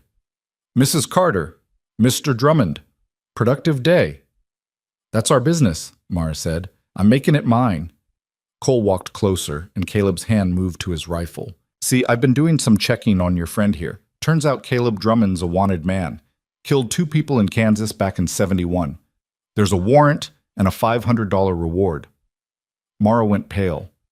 Caleb kept his expression neutral, but his mind was racing through options. Fight, run, talk their way out. None of them good. That warrant's old, Caleb said quietly, and Kansas is a long way from Montana. True, but the law's the law. Cole pulled a folded paper from his pocket. I could wire the authorities in Kansas, have a marshal here in a week. Or, he paused, letting the word hang, I could forget I ever heard the name Caleb Drummond. Depends on how cooperative Mrs. Carter feels about settling her dispute with the mine. It was blackmail, pure and simple. Caleb felt rage building in his chest, but forced it down. Anger wouldn't help. Only careful calculation would get them out of this. Mara's voice came out steady, cold. You turn in, Mr. Drummond. I'll make sure every newspaper between here and San Francisco knows the mine uses criminal threats to silence witnesses. I'll make you famous, Mr. Cole. Is that what you want? Cole's smile faltered slightly. He'd expected fear, surrender. Instead, he got defiance, and it threw him. You're bluffing. Try me. Mara stepped forward, and Caleb saw the woman she was becoming, someone who'd been pushed so far that consequences didn't matter anymore. Send your wire. Make your threats. But know that if you do, I'll burn your employer's reputation to the ground. I'll make sure everyone knows exactly how far they'll go to protect their profits. The standoff stretched, tense and fragile. Caleb watched Cole's hired men, saw them shifting their weight, hands near their guns. If this went wrong, if shooting started in the middle of town, people would die, probably including Mara. Think carefully, Cole, Caleb said, his voice low. You pull that trigger, you won't leave this street alive, and your bosses will lose more than money. They'll lose everything. Cole's eyes flicked between them, calculating odds. Finally, he stepped back. You've got until the town meeting. After that, all bets are off. He jerked his head at his men, and they walked away, disappearing into the saloon. Caleb and Mara stood frozen for a moment, adrenaline still coursing. Then Mara's knees buckled, and Caleb caught her, held her up while she shook. I thought he was going to shoot you, she whispered. He might still, but not today. They made it to the wagon, climbed in, and rode out of town in silence. The sun was setting, painting the mountains gold and red, and Caleb thought about how beautiful the world could be even when it was trying to kill you. When they reached the ranch, Eli ran out to meet them, relief flooding his face. Mara held him tight while Caleb unhitched the horses, and for a moment they were just a family coming home after a long day, normal and safe. But normalcy was an illusion, and safety was something they'd have to fight for. That night, Caleb told Mara the full truth about Kansas, not just the bare facts, but the details. How he'd tracked the men who killed his family. How the first one had begged before Caleb shot him. How the second had fought back and Caleb had beaten him to death with his bare hands. How the third had escaped and Caleb had spent years looking over his shoulder, waiting for the law to catch up. I'm not a good man, he said. I did terrible things, and I'd do them again if it meant protecting people I cared about. Mara listened without interrupting, and when he finished, she was quiet for a long time. You're not the man you were in Kansas, she finally said. That man was destroyed by grief and rage. The man you are now is trying to build something instead of burning it down. That's what matters. Cole will use it against us. Let him. I meant what I said. I'll make them pay for every threat, every intimidation tactic. They want to fight. They'll get one. Looking at her face in the lamplight, Caleb believed her. She'd found her strength in the worst possible way, by losing everything and discovering she was still standing. Now she was dangerous, not because she was cruel, but because she'd stopped being afraid of consequences. They sat together until the lamp oil ran low, making plans for the town meeting, talking through scenarios and responses. When Mara finally went to bed, Caleb took up his position on the floor, rifle within reach. But sleep wouldn't come. He lay in the dark, listening to the sounds of the ranch, wind in the eaves, mice in the walls, the distant cry of a coyote. And beneath it all, the certainty that the worst was still coming, that Garrett Cole and his employers wouldn't let the town meeting happen without making one more play. Tomorrow, Caleb decided, he'd ride the perimeter and set tripwires, arrange signal fires, create an early warning system. Tomorrow, he'd prepare for war. Tonight, he'd just keep watch, protecting the fragile peace of a woman and boy who'd given him something he thought he'd lost forever, a reason to stop running, a reason to stand and fight, whatever the cost. The fire came 2 nights before the town meeting. Caleb woke to the frantic barking of a dog he didn't know the Carters owned, then realized it was coming from Otto Fisher's place down the valley. He was on his feet instantly, rifle in hand, scanning the darkness through the window. At first he saw nothing but the familiar silhouettes of barn and fence line against the star-filled sky. Then the wind shifted and he smelled it, kerosene and smoke, sharp and acrid. He threw open the door just as orange light bloomed at the north fence line, flames racing along the dry grass where someone had poured accelerant in a careful line. The fire was moving fast, pushed by the night wind straight toward the hay meadow and the barn beyond.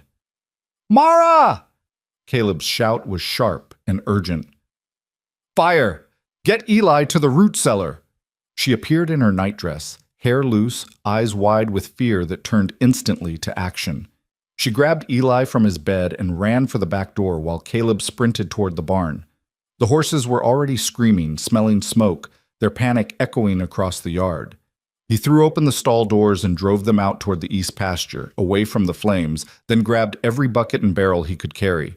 Mara met him at the well, already working the pump handle with furious speed. Water gushed into the first bucket and she thrust it at him, their hands touching briefly before he ran toward the flames. The fire had reached the meadow now, consuming the dry grass in great gulping waves. Caleb threw the water at the base of the flames, barely making a dent, and ran back for more. They fell into a desperate rhythm. Pump, fill, run, throw, repeat. Eli emerged from the root cellar despite his mother's orders, dragging a smaller bucket, his face streaked with soot and tears. The 3 of them worked like machines, their world narrowing to water and fire and the terrible arithmetic of whether they could move fast enough to save what they'd built. Then Caleb saw the riders. 3 shapes on horseback, silhouetted against the flames, watching from the road. One of them raised a hand in what might have been a salute or a taunt. Then they wheeled their horses and disappeared into the darkness. Garrett Cole's men, making sure the message was delivered and understood. Rage flooded through Caleb, white-hot and consuming, but he forced it down. Chasing shadows wouldn't save the ranch. Only water and speed and luck would do that. The wind shifted again, pushing the fire back on itself, and suddenly they had a chance. Caleb redirected their efforts, creating a fire break by soaking the ground between the flames and the barn. Mara worked beside him, her nightdress scorched and filthy, her hands raw from the pump handle. Eli ran supplies, wet sacks, shovels, anything that could be used to beat back the flames. After what felt like hours but was probably only 40 minutes, the fire began to die. They'd lost the north fence line and a third of the hay meadow, but the barn still stood and the cabin was untouched. Caleb made one final circuit with a bucket, dousing hot spots, while Mara collapsed against the well, and Eli leaned into her side, both of them shaking with exhaustion and relief. The eastern sky was just beginning to lighten when Otto Fisher came riding up the road, 3 other men behind him. They carried shovels and axes and blankets, ready to fight, but the fight was already over. Otto took one look at the scorched earth and the soot-covered family, and his face went hard. "Cole's work?" 3 riders, Caleb confirmed, watched from the road to make sure it took. "Anyone hurt?" "Just the land." Mara's voice was rough from smoke. "We saved the barn." Otto dismounted and walked to the burned fence line, studying the pattern. "Kerosene. Poured deliberate, meant to spread fast. This wasn't meant to kill you. It was meant to break you, make you too scared or too poor to keep fighting." "Well, it didn't work," Eli said, his young voice fierce despite the tremor in it. "We're still here." One of Otto's companions, a lean man named Jackson who worked part-time at the livery, spat into the ashes. "This is too far.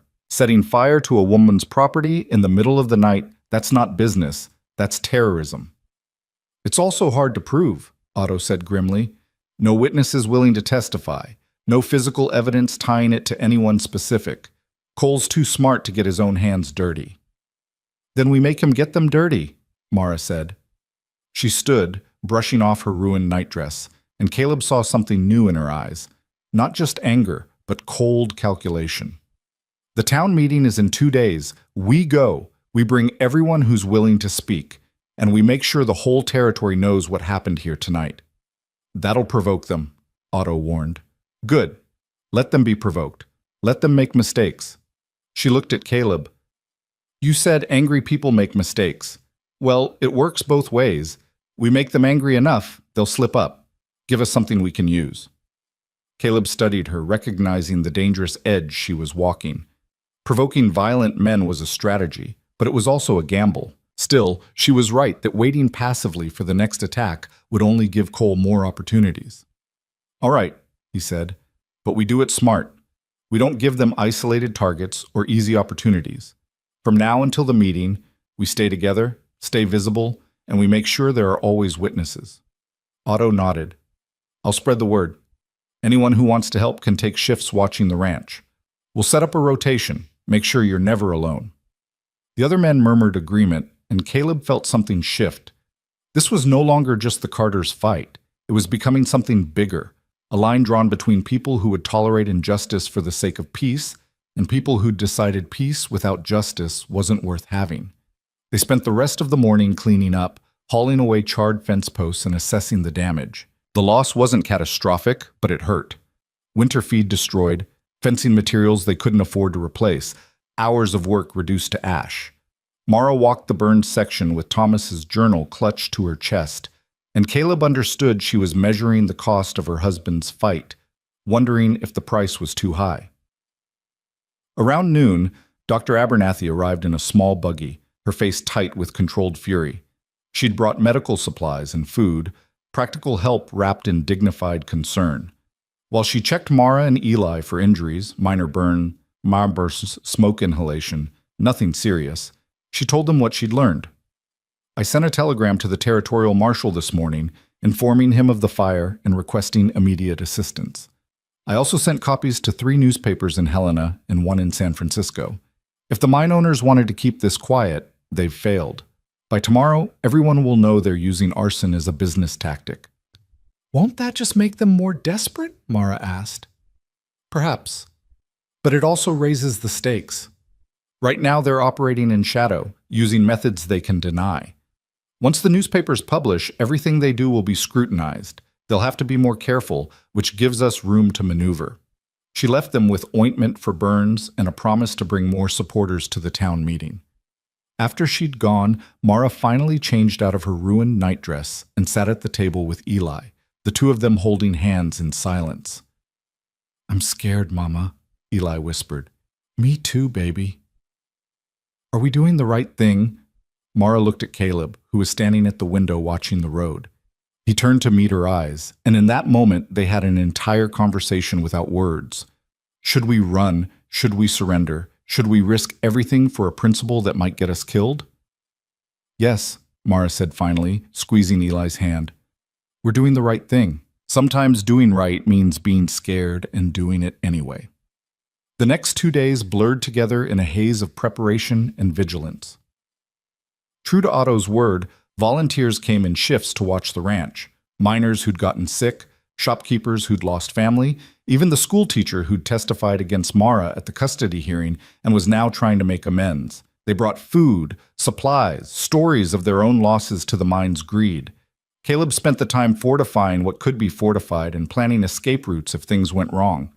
He cached supplies in 3 locations beyond the ranch boundaries: food, money, weapons, places they could run to if the cabin became untenable. He taught Eli the locations, made him memorize landmarks, because children who knew how to survive had better odds than children who depended on adults to save them. Mara used the time to prepare her testimony, writing and rewriting until the words were sharp enough to cut. She practiced in front of Caleb, her voice growing stronger each time, until she could recite Thomas's documentation without her hands shaking. She was becoming someone new, Caleb realized. Not the woman who'd stood terrified in her doorway 3 weeks ago, but someone harder, someone who'd learned to weaponize her grief. The morning of the town meeting dawned cold and clear. Mara dressed in her best clothes, the dark blue calico she'd worn to the courthouse, mended and pressed. Eli wore his Sunday shirt and tried to comb his unruly hair into submission. Caleb cleaned his rifle and checked his ammunition. aware that he was preparing for war while hoping for peace. They left at 7, joining a small convoy of wagons heading into Stillwater. Otto rode ahead, Jackson and 2 others flanked them, and Dr. Abernathy brought up the rear in her buggy. It was a show of force and solidarity, and Caleb saw how it changed Mara's posture.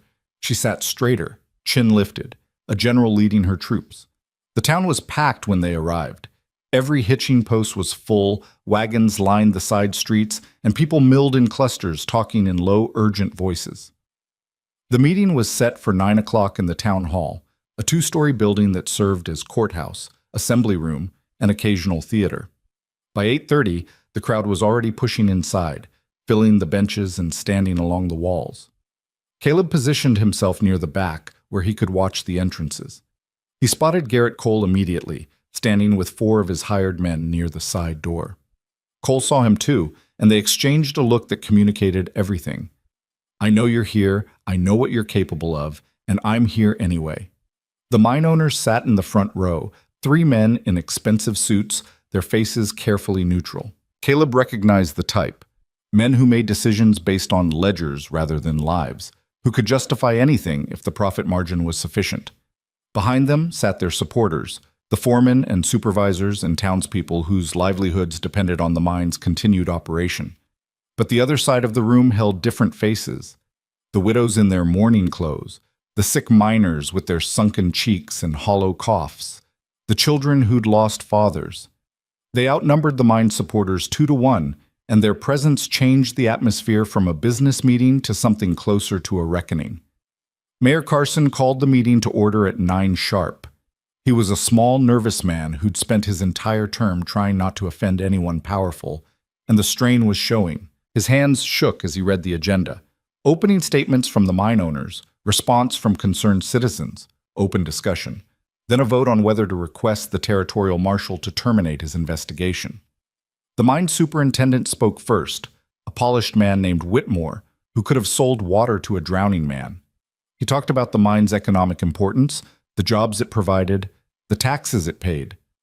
He expressed deep sympathy for families who'd lost loved ones, but insisted the deaths were tragic coincidences, not criminal negligence.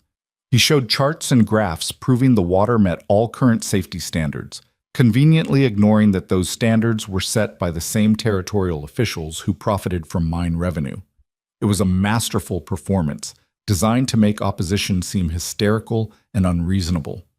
Caleb watched the crowd's reaction, saw some people nodding, saw doubt creeping in. Whitmore was reminding them what they stood to lose: jobs, stability, the devil they knew versus the chaos of change.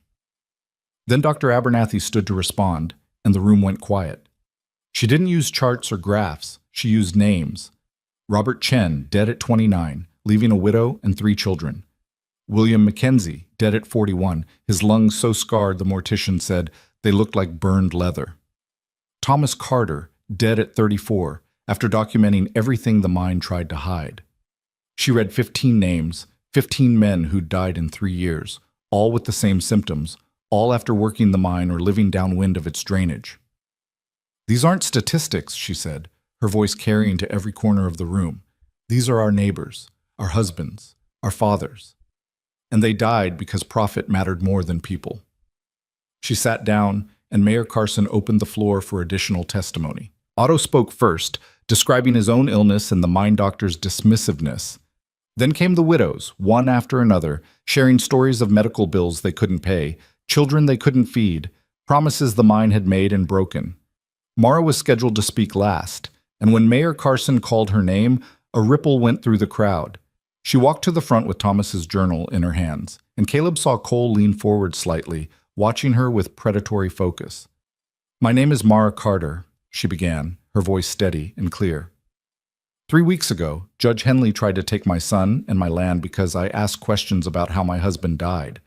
Questions about poisoned water and sick miners, and a mine that values or more than the people who dig it. She opened the journal and read passages in Thomas's handwriting, descriptions of worsening symptoms and chemical observations and desperate notes about needing to get the evidence to authorities before it was too late. Her voice only broke once, when she read the last entry. "If something happens to me, tell Mara I love her. Tell Eli to be brave." Tell them both this fight was worth it. The silence that followed was absolute. Mara closed the journal and looked directly at the mine owners. 2 nights ago, someone set fire to my ranch, poured kerosene along my fence line, and watched while my family fought to save our home. My son is 8 years old, and he spent that night hauling water buckets while flames tried to take everything we have. This is what happens when people ask questions. This is what happens when you challenge men who think power makes them untouchable. One of the mine owners, a heavy man named Bradshaw, stood abruptly. That's a serious accusation, Mrs. Carter. Do you have proof? Do you have proof I don't? Mara shot back. Do you have proof your security chief wasn't there? Do you have proof the men you hired to intimidate me weren't the ones who tried to burn me out? Bradshaw's face reddened. This is outrageous. We're legitimate businessmen, not criminals. If you have evidence of wrongdoing, present it. Otherwise, these wild claims, are they wild? Dr. Abernathy stood again. Because I have medical records documenting 15 deaths with identical symptoms. I have chemical analysis of water samples showing contamination consistent with mine runoff. I have testimony from dozens of families. How much evidence do you need before profit stops being more important than people? The room erupted.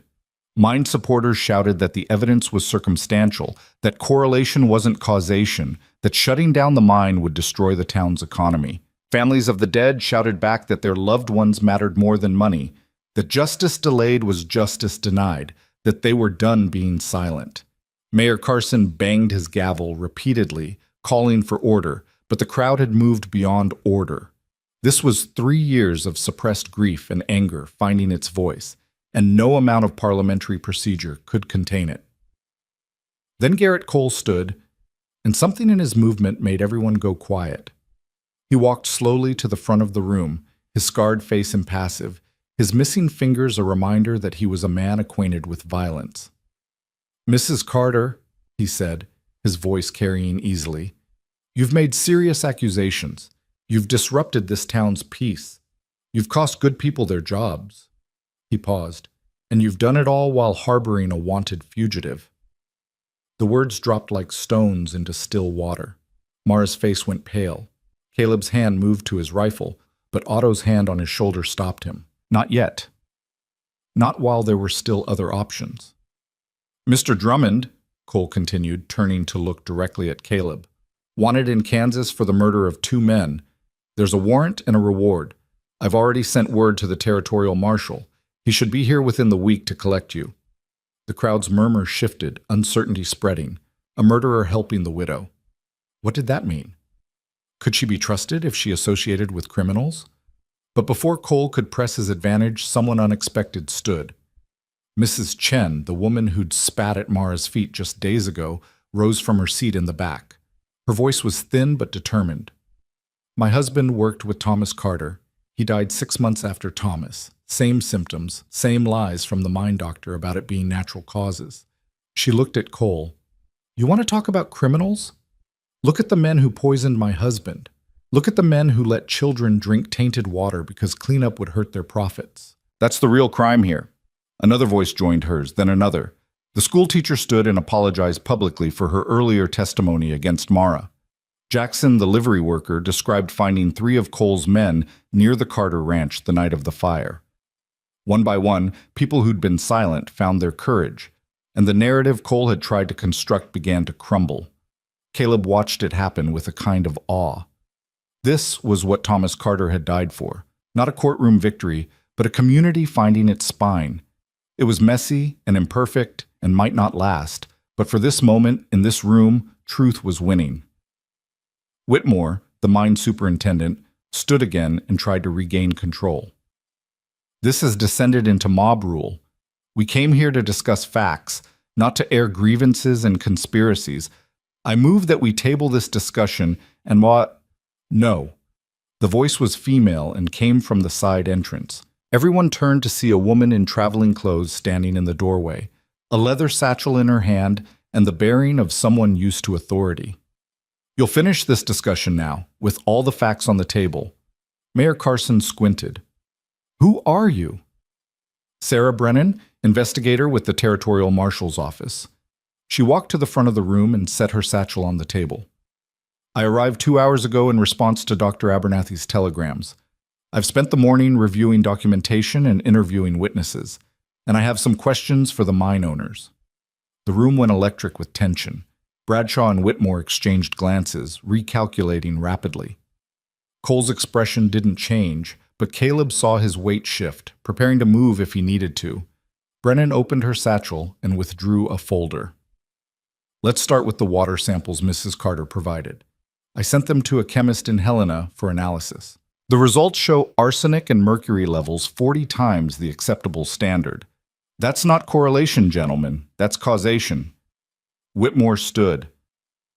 We dispute those findings. The chain of custody was documented by Dr. Abernathy and witnessed by 3 independent parties. The samples are admissible. Brennan pulled out another document. I also have affidavits from 11 miners describing systematic cover-ups of safety violations, and a rather interesting set of financial records showing payments from mine ownership to certain territorial officials who were supposed to be regulating water quality. The mine owners section erupted in protests and denials, but Brennan's voice cut through the noise like a knife. There will be a full investigation. The mine is shut down effective immediately pending review. All financial records will be subpoenaed, and anyone who interferes with this investigation will face federal charges. She looked directly at Cole. That includes acts of intimidation, arson, or violence against witnesses. Cole stared back at her, and for a moment Caleb thought the man might actually draw. His hand hovered near his weapon, his jaw tight, and the room held its collective breath. Then Cole smiled, a cold, dead expression that didn't reach his eyes. I don't know what you're talking about, Marshal. I'm just here to protect my employer's interests. Then you can protect them from a jail cell if necessary. Brennan turned to Mayor Carson. I'll need office space and access to all municipal records related to the mine. Can you provide that?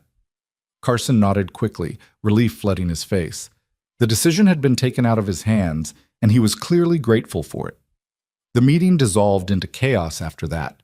Mine supporters arguing with investigators, families of the dead crying with relief, Cole and his men slipping out the side door before they could be detained. Caleb worked his way through the crowd to Mara, who stood surrounded by well-wishers and people who'd ignored her weeks ago but wanted to align themselves with her now.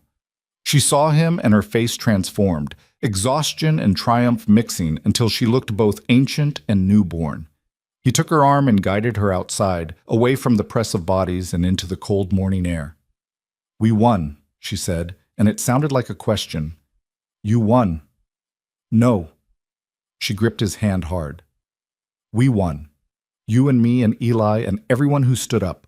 We won. Dr. Abernathy joined them, her usual composure cracked by something that might have been satisfaction or vindication or simple relief. The territorial governor's office will want testimony. The investigation could take months, but they can't bury this now. Too many witnesses, too much documentation. What about the mine workers? Mara asked. The ones who'll lose their jobs when it shuts down? That's not your fault, Abernathy said firmly. The mine owners created this situation when they chose profit over safety. If workers suffer, that's on the men who ran the operation into the ground, not on you for exposing it. Otto appeared with Eli, the boy's face bright with excitement and confusion. Did we win, Mama? Is it over? Mara pulled him close. It's not over, baby, but we got through the hardest part. Now we just have to hold on while the law does its work. They walked back to the wagons together, a small group surrounded by the larger crowd of townspeople processing what had just happened. Caleb kept watch, aware that victory could make people careless, and careless people died easy. He spotted Cole's men on horseback at the edge of town, watching but not approaching. The ride back to the ranch felt longer than the ride in, adrenaline fading into exhaustion. Mara dozed against Caleb's shoulder while Eli chattered about the meeting, reconstructing it with a child's clarity and directness. When they finally reached the ranch, the sun was past its peak, and the yard looked peaceful, almost normal. Almost. The burned fence line was a reminder that peace was temporary and had to be defended. They were unloading supplies when Jackson came riding hard up the road, his horse lathered and his face urgent. He pulled up in a cloud of dust. Otto sent me ahead to warn you. Cole and 6 men left town heading this direction about 20 minutes ago. They looked armed and angry. Caleb's stomach dropped. How far behind you? Maybe 15 minutes. I rode hard. Mara, get Eli to the root cellar. Now. Caleb's voice was sharp with command. Jackson, can you shoot? Well enough. Get on the barn roof. You'll have a clear field of fire from there. Caleb was already moving, grabbing his rifle and the ammunition box from the cabin. Don't shoot unless I do, but be ready. Mara hesitated, torn between obeying and arguing. Caleb caught her face in his hands. Trust me, get Eli safe, then come back with your rifle if you want, but he comes first. She nodded and ran for the cabin, calling for Eli. Caleb positioned himself behind the water trough, where he'd have cover and sightlines on both the road and the yard. Jackson scrambled up to the barn roof and called down that he was set. The wait was agonizing.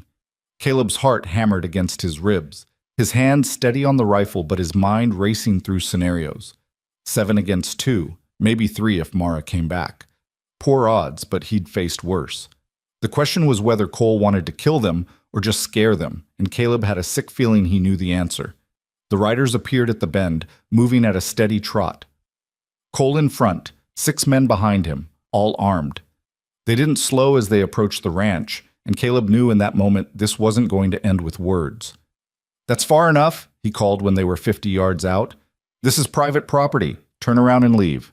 Cole reined in but didn't retreat. We came to deliver a message, Drummond, from people who don't appreciate being embarrassed in public. Message received. Now leave. Not quite. Cole's hand moved to his gun. See, the problem is you and Mrs. Carter seem to think you won something today. We're here to correct that misunderstanding. Caleb saw the play forming. Cole would keep him talking while the other men spread out, created crossfire. He had seconds to change the dynamic, or this would end badly. You shoot at this ranch, you shoot at a witness under federal protection, Caleb said, keeping his voice level. Marshal Brennan's already investigating. You kill us, you're not solving a problem, you're creating evidence. Maybe. Or maybe accidents happen and the marshal finds you had enemies from your Kansas days who caught up with you. Cole's smile was all teeth. Hard to prove otherwise when there's no one left to testify. Movement at the cabin. Mara appearing with her rifle. She didn't say anything, just took up position at the corner with a clear line of fire. Cole's men saw her and shifted nervously.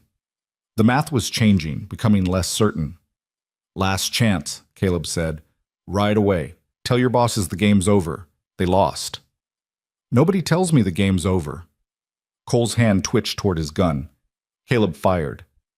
The shot took Cole's hat clean off his head, the bullet close enough that the man rocked back in his saddle.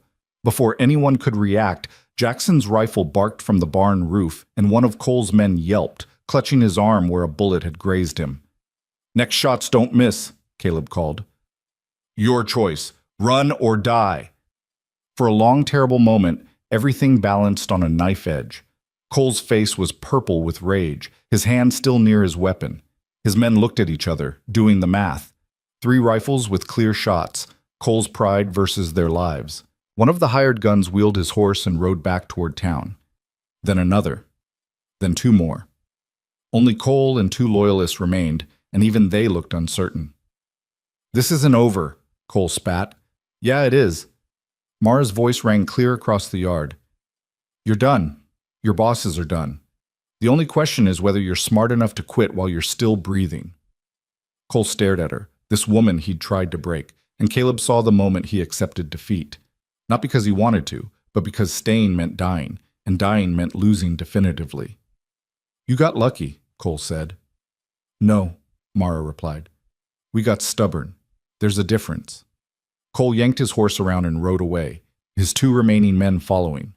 They didn't look back, and Caleb kept his rifle aimed at their backs until they disappeared around the bend. The silence after they left was profound. Jackson climbed down from the barn, shaking slightly. Mara lowered her rifle and leaned against the cabin wall, her legs suddenly unsteady. Caleb stood and walked to where Cole's hat lay in the dust.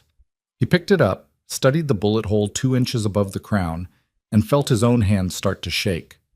He'd been that close to killing a man. That close to starting a gunfight that might have killed Mara or Jackson or himself. That close to proving he was still the man who'd murdered 2 people in Kansas, still ruled by rage and violence. Mara came to him, took the hat from his hands, and threw it in the dirt. "You did what you had to do. You protected us." "I almost killed him." "But you didn't. You gave him a choice, and he chose to live. That's more mercy than he deserved." Eli emerged from the root cellar, his face pale. "Are they gone?" "They're gone, baby." Mara pulled him close. "They're gone and they're not coming back." But even as she said it, Caleb knew it wasn't quite true. Cole might be gone, but men like him always had replacements. The mine owners might be under investigation, but powerful people had ways of surviving investigations. The fight they'd won today was just one battle in a longer war. Still, looking at Mara and Eli alive and safe, looking at the ranch still standing despite everything thrown at it, Caleb felt something unfamiliar stir in his chest. Hope, maybe, or the memory of what hope used to feel like. "We need to report this to Marshal Brennan," Mara said. "Get it on record." "I'll ride to town," Jackson offered. "Tell her what happened. She'll probably want to arrest Cole for attempted assault." "Be careful," Caleb warned. "Cole's wounded pride makes him more dangerous, not less." Jackson nodded and mounted his horse, riding out at a gallop. Caleb and Mara stood together in the yard, watching him go, while Eli investigated Cole's hat with morbid fascination. "You think it's really over?" Mara asked quietly. "The immediate danger, maybe. But there'll be trials, testimony, probably attempts to discredit you. The mine owners won't go down without exhausting every option. I can handle that." She turned to face him.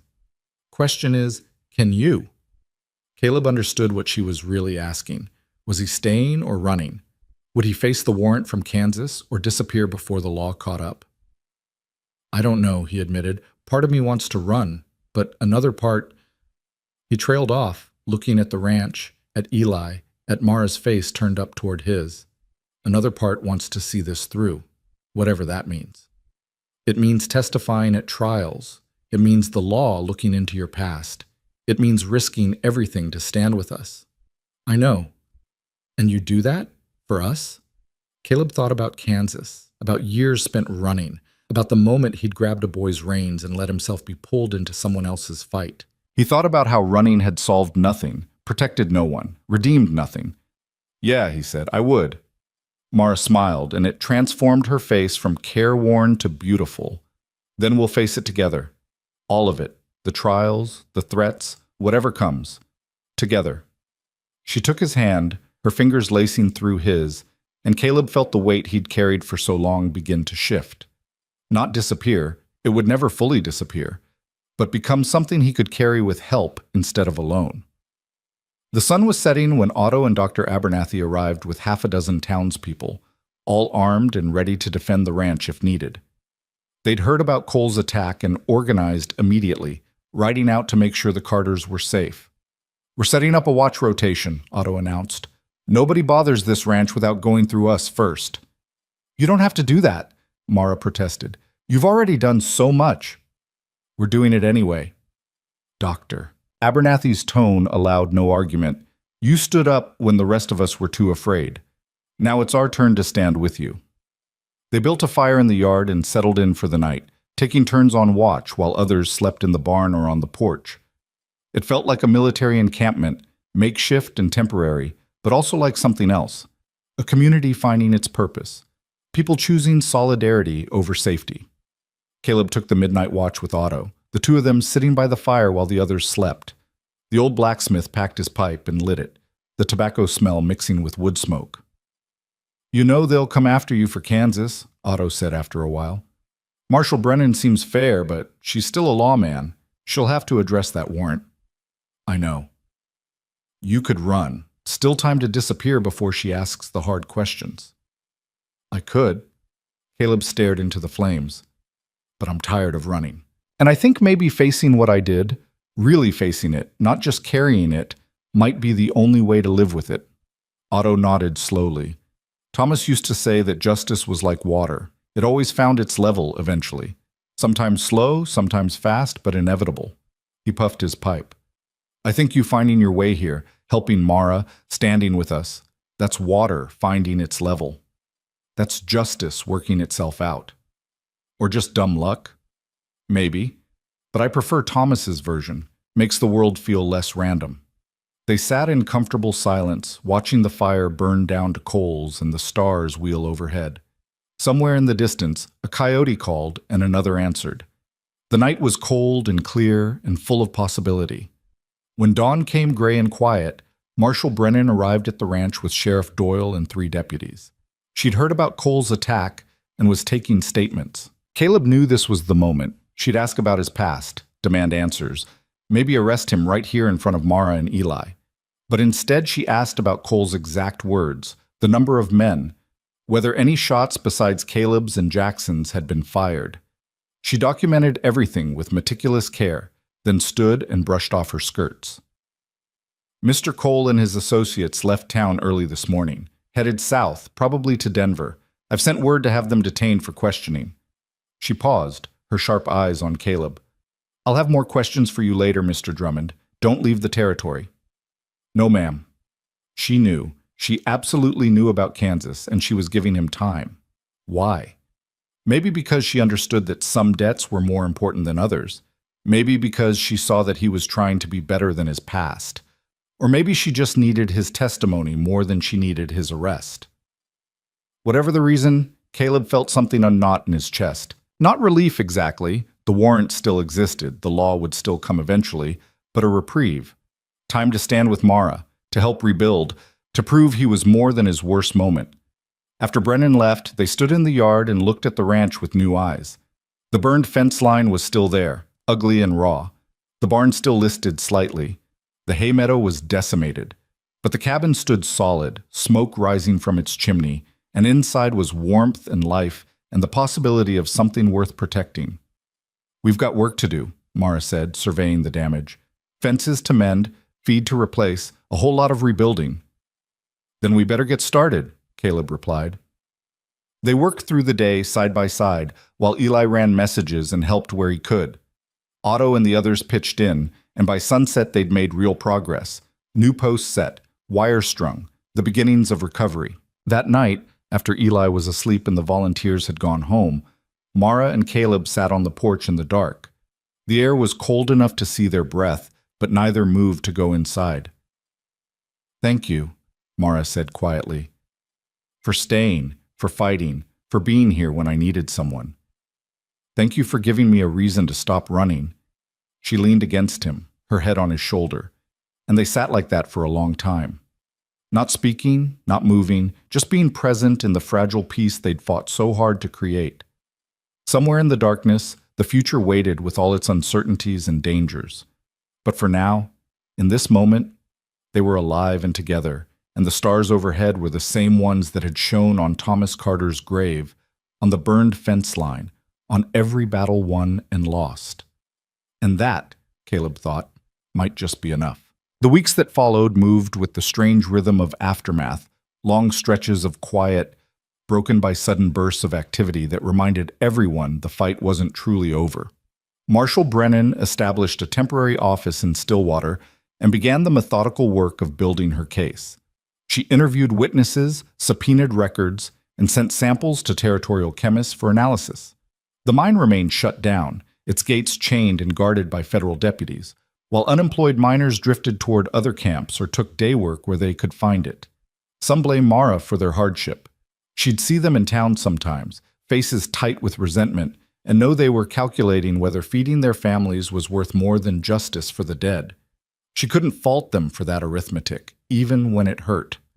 But others came to the ranch with offerings, a bushel of apples, smoked venison, hay cut from their own diminished stores. They didn't always say much, just left their gifts and nodded, a wordless acknowledgement that some fights were worth the cost even when the cost was steep. Caleb spent those weeks rebuilding what the fire had destroyed and fortifying what remained. He replaced the burned fence posts with cedar that would resist rot, strung new wire with proper tension, and cleared additional fire breaks around the buildings. Otto brought scrap lumber from the smithy, and they rebuilt the section of barn that had been threatening to collapse, shoring it up with proper beams and bracing. Eli helped where he could, learning carpentry and animal husbandry in the way children learn when necessity makes teachers of everyone around them. He was quieter now, the easy joy of childhood dimmed by too much adult knowledge. But Caleb saw resilience growing in the boy like muscle from hard work. Eli was becoming someone who could survive, and that mattered more than preserving innocence. 3 weeks after the town meeting, a rider arrived from Helena with official documents.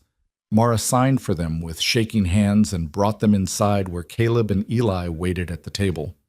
The envelope bore the territorial seal and felt heavy with consequence. She opened it slowly, pulled out 3 sheets of dense legal text, and began to read. Her expression shifted as she processed the words, cycling through confusion to disbelief to something that might have been vindication. "They're charging them," she said, her voice barely above a whisper. "Bradshaw, Whitmore, 3 members of the town council, and Judge Henley. Criminal negligence, conspiracy to defraud, obstruction of justice." She looked up, eyes bright. "They're actually charging them." Caleb felt relief wash through him, followed immediately by caution.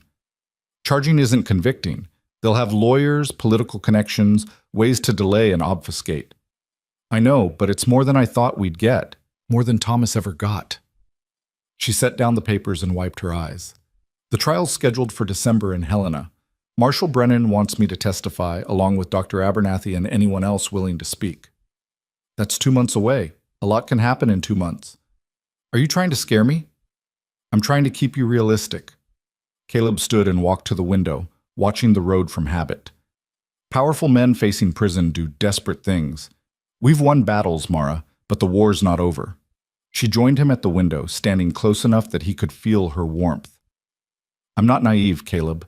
I know what we're up against, but I also know we've come too far to quit now. Thomas died for this. Otto and the others risked everything for this. I'm not backing down because it might get dangerous. It will get dangerous, not might. Then we'll handle it like we've handled everything else, together." The word hung between them, weighted with implications neither had fully addressed. Together. They'd been living and working in close proximity for over a month, falling into domestic rhythms that felt natural but remained undefined. Caleb slept in the barn most nights, but sometimes when threats felt imminent, he'd bed down on the cabin floor. They took meals together, worked side by side, made decisions jointly about the ranch and Eli's education and how to navigate the legal proceedings ahead. It felt like family, but Caleb was afraid to call it that, afraid that naming it would make it real, and real things could be lost. "There's something else in the envelope," Eli said, his young voice breaking the tension. He'd been reading over his mother's shoulder and now held up a second sheet. "It's addressed to Mr. Drummond." Caleb's stomach dropped. He took the paper and saw the territorial marshal's letterhead, Brennan's careful handwriting below it. The message was brief and devastatingly clear. "Mr. Drummond, I have received confirmation of an outstanding warrant from Kansas regarding incidents in 1871. As a federal officer, I am obligated to execute this warrant. Please present yourself at my office in Stillwater by November 1st to address this matter. Failure to comply will result in immediate arrest. Marshal S. Brennan." November 1st, 6 days away. Mara read the letter over his shoulder, her breath catching. No, they can't. You've helped us. You've done nothing wrong here." "I did plenty wrong in Kansas." Caleb folded the letter carefully, his hand steady, despite the fear crawling up his spine. "The warrant's legitimate. I knew it would catch up eventually." "What will they do to you?" "Extradite me back to Kansas for trial. Probably hang me if they can prove I killed those men." He said it matter-of-factly, like discussing crop rotation, because showing fear would make this harder for everyone. Eli's face crumpled. "But you didn't do anything bad. You protected us." "I did do something bad, son. A long time ago, to different people. And now I have to answer for it." "That's not fair." Caleb knelt so he was eye level with the boy. "Fair doesn't always matter. What matters is doing the right thing, even when it's hard. I ran from my crimes for years, and running didn't make them go away. Maybe facing them will." "Or maybe it'll just get you killed," Mara said, her voice sharp with anger and fear. "There has to be another way. We'll hire a lawyer, fight the extradition, argue self-defense. With what money? And even if we could, it wouldn't change what I did." Caleb stood and walked to the door, needing air and space to think. "I murdered 2 men, Mara. Not in self-defense, not in the heat of battle. I hunted them down and killed them because they'd killed my family. That's not justice. That's revenge. And the law doesn't look kindly on revenge. The law doesn't look kindly on poisoning minors either, but that didn't stop Bradshaw and Whitmore. She followed him to the porch, her hands balled into fists. You think turning yourself in will somehow balance the scales? It won't. It'll just mean one more good man dies while bad ones walk free.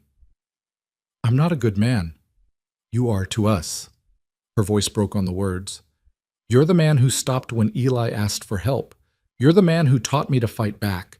You're the man who stood with us when everyone else ran. That's who you are now, Caleb, not the man you were in Kansas. He wanted to believe her, wanted to accept the absolution she was offering, the possibility that people could change enough to matter. But the faces of the men he'd killed were etched into his memory, and their blood was on his hands regardless of how much good he'd done since. I have 6 days, he said quietly. I'll use them to make sure you and Eli are protected. After that, I go to Brennan and face whatever's coming. No. Mara grabbed his arm, her grip fierce. No, you don't get to martyr yourself. We fight this. We find a way. There is no way. Then we make one. She was crying now, tears running down her cheeks, and Caleb realized with a jolt that this mattered to her in ways that went beyond gratitude or partnership. You don't get to give up, not after everything, not after... She didn't finish the sentence, but Caleb understood what she couldn't say. Not after I've started to care about you, not after this started feeling like home, not after we've built something that might be worth keeping. He pulled her close, let her cry against his chest while Eli watched from the doorway with ancient eyes in a child's face. They stood like that until the tears stopped and the sun moved past its zenith, marking time in shadows that stretched across the porch. That night, Caleb couldn't sleep. He lay in the barn loft, staring at the ceiling, running through scenarios and finding no good options. He could run, take a horse and disappear into the territories where Brennan's jurisdiction ended and law was whatever men with guns said it was. He'd survive out there, probably. But he'd also spend the rest of his life looking over his shoulder, and the Carters would lose whatever protection his presence provided. Or he could stay and face trial, knowing the likely outcome was a rope and a short drop. At least then Mara and Eli would be free of association with a wanted man. At least then his death might mean something beyond just punishment. Around midnight, he heard the barn door creak. Mara slipped inside, wrapped in a shawl against the autumn cold, and climbed the ladder to the loft. She didn't ask permission, just settled beside him on the straw and pulled the blanket over both of them. Eli's asleep, she said. Took him an hour to settle, but he finally went down. You should be sleeping too. Can't. Keep thinking about you in a Kansas jail waiting to hang. She turned to face him in the darkness. Tell me there's a chance. Tell me they might show mercy. I don't know, Mara. Depends on the judge, the prosecutor, whether anyone speaks for me. I didn't exactly leave friends behind when I ran. Then we'll find character witnesses here. Otto, Dr. Abernathy, the families you've helped. They'll testify to who you are now. That's not how the law works. They care about what I did, not who I've become. Then the law's broken. Her voice was fierce in the dark. You're a good man who did a terrible thing after terrible things were done to him. That should matter. That should count for something. Caleb thought about his wife and daughter, about coming home to find them dying from smoke and burns, about the howling emptiness that had consumed him after they were gone. He'd hunted the men responsible with single-minded fury, and when he'd found them, he'd shown no mercy because he'd had none left to give. I don't regret killing them, he said quietly. That's the thing people don't understand. I regret that my family died. I regret running afterward. I regret a lot of things. But killing the men who murdered my wife and daughter, I'd do it again. Mara was silent for a long moment. Then, good. He looked at her, startled. What? Good that you do it again.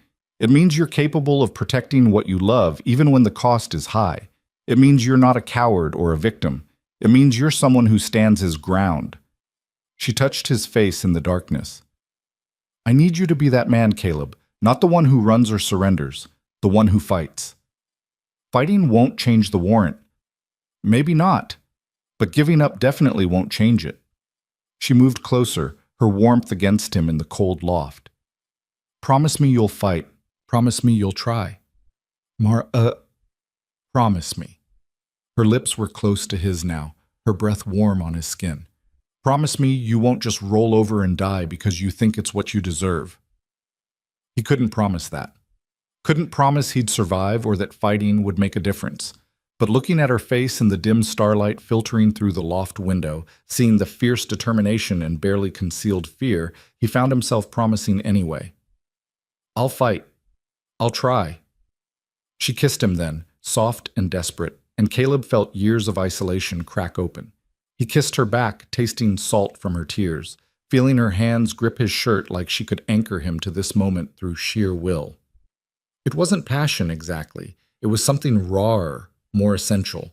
Two people who'd lost too much trying to hold on to something that might still be saved. When they finally pulled apart, both breathing hard, Mara rested her forehead against his. I can't lose you too, she whispered. I can't bury another person I care about. You might have to. Then we'll make these 6 days count. We'll live enough for a lifetime, just in case. They lay together in the loft until dawn, not sleeping, not talking much, just being present with each other while time continued its relentless march toward November 1st. When the sun finally broke over the eastern ridge, Mara kissed him once more and climbed down the ladder, leaving Caleb alone with his thoughts and the promise he'd made.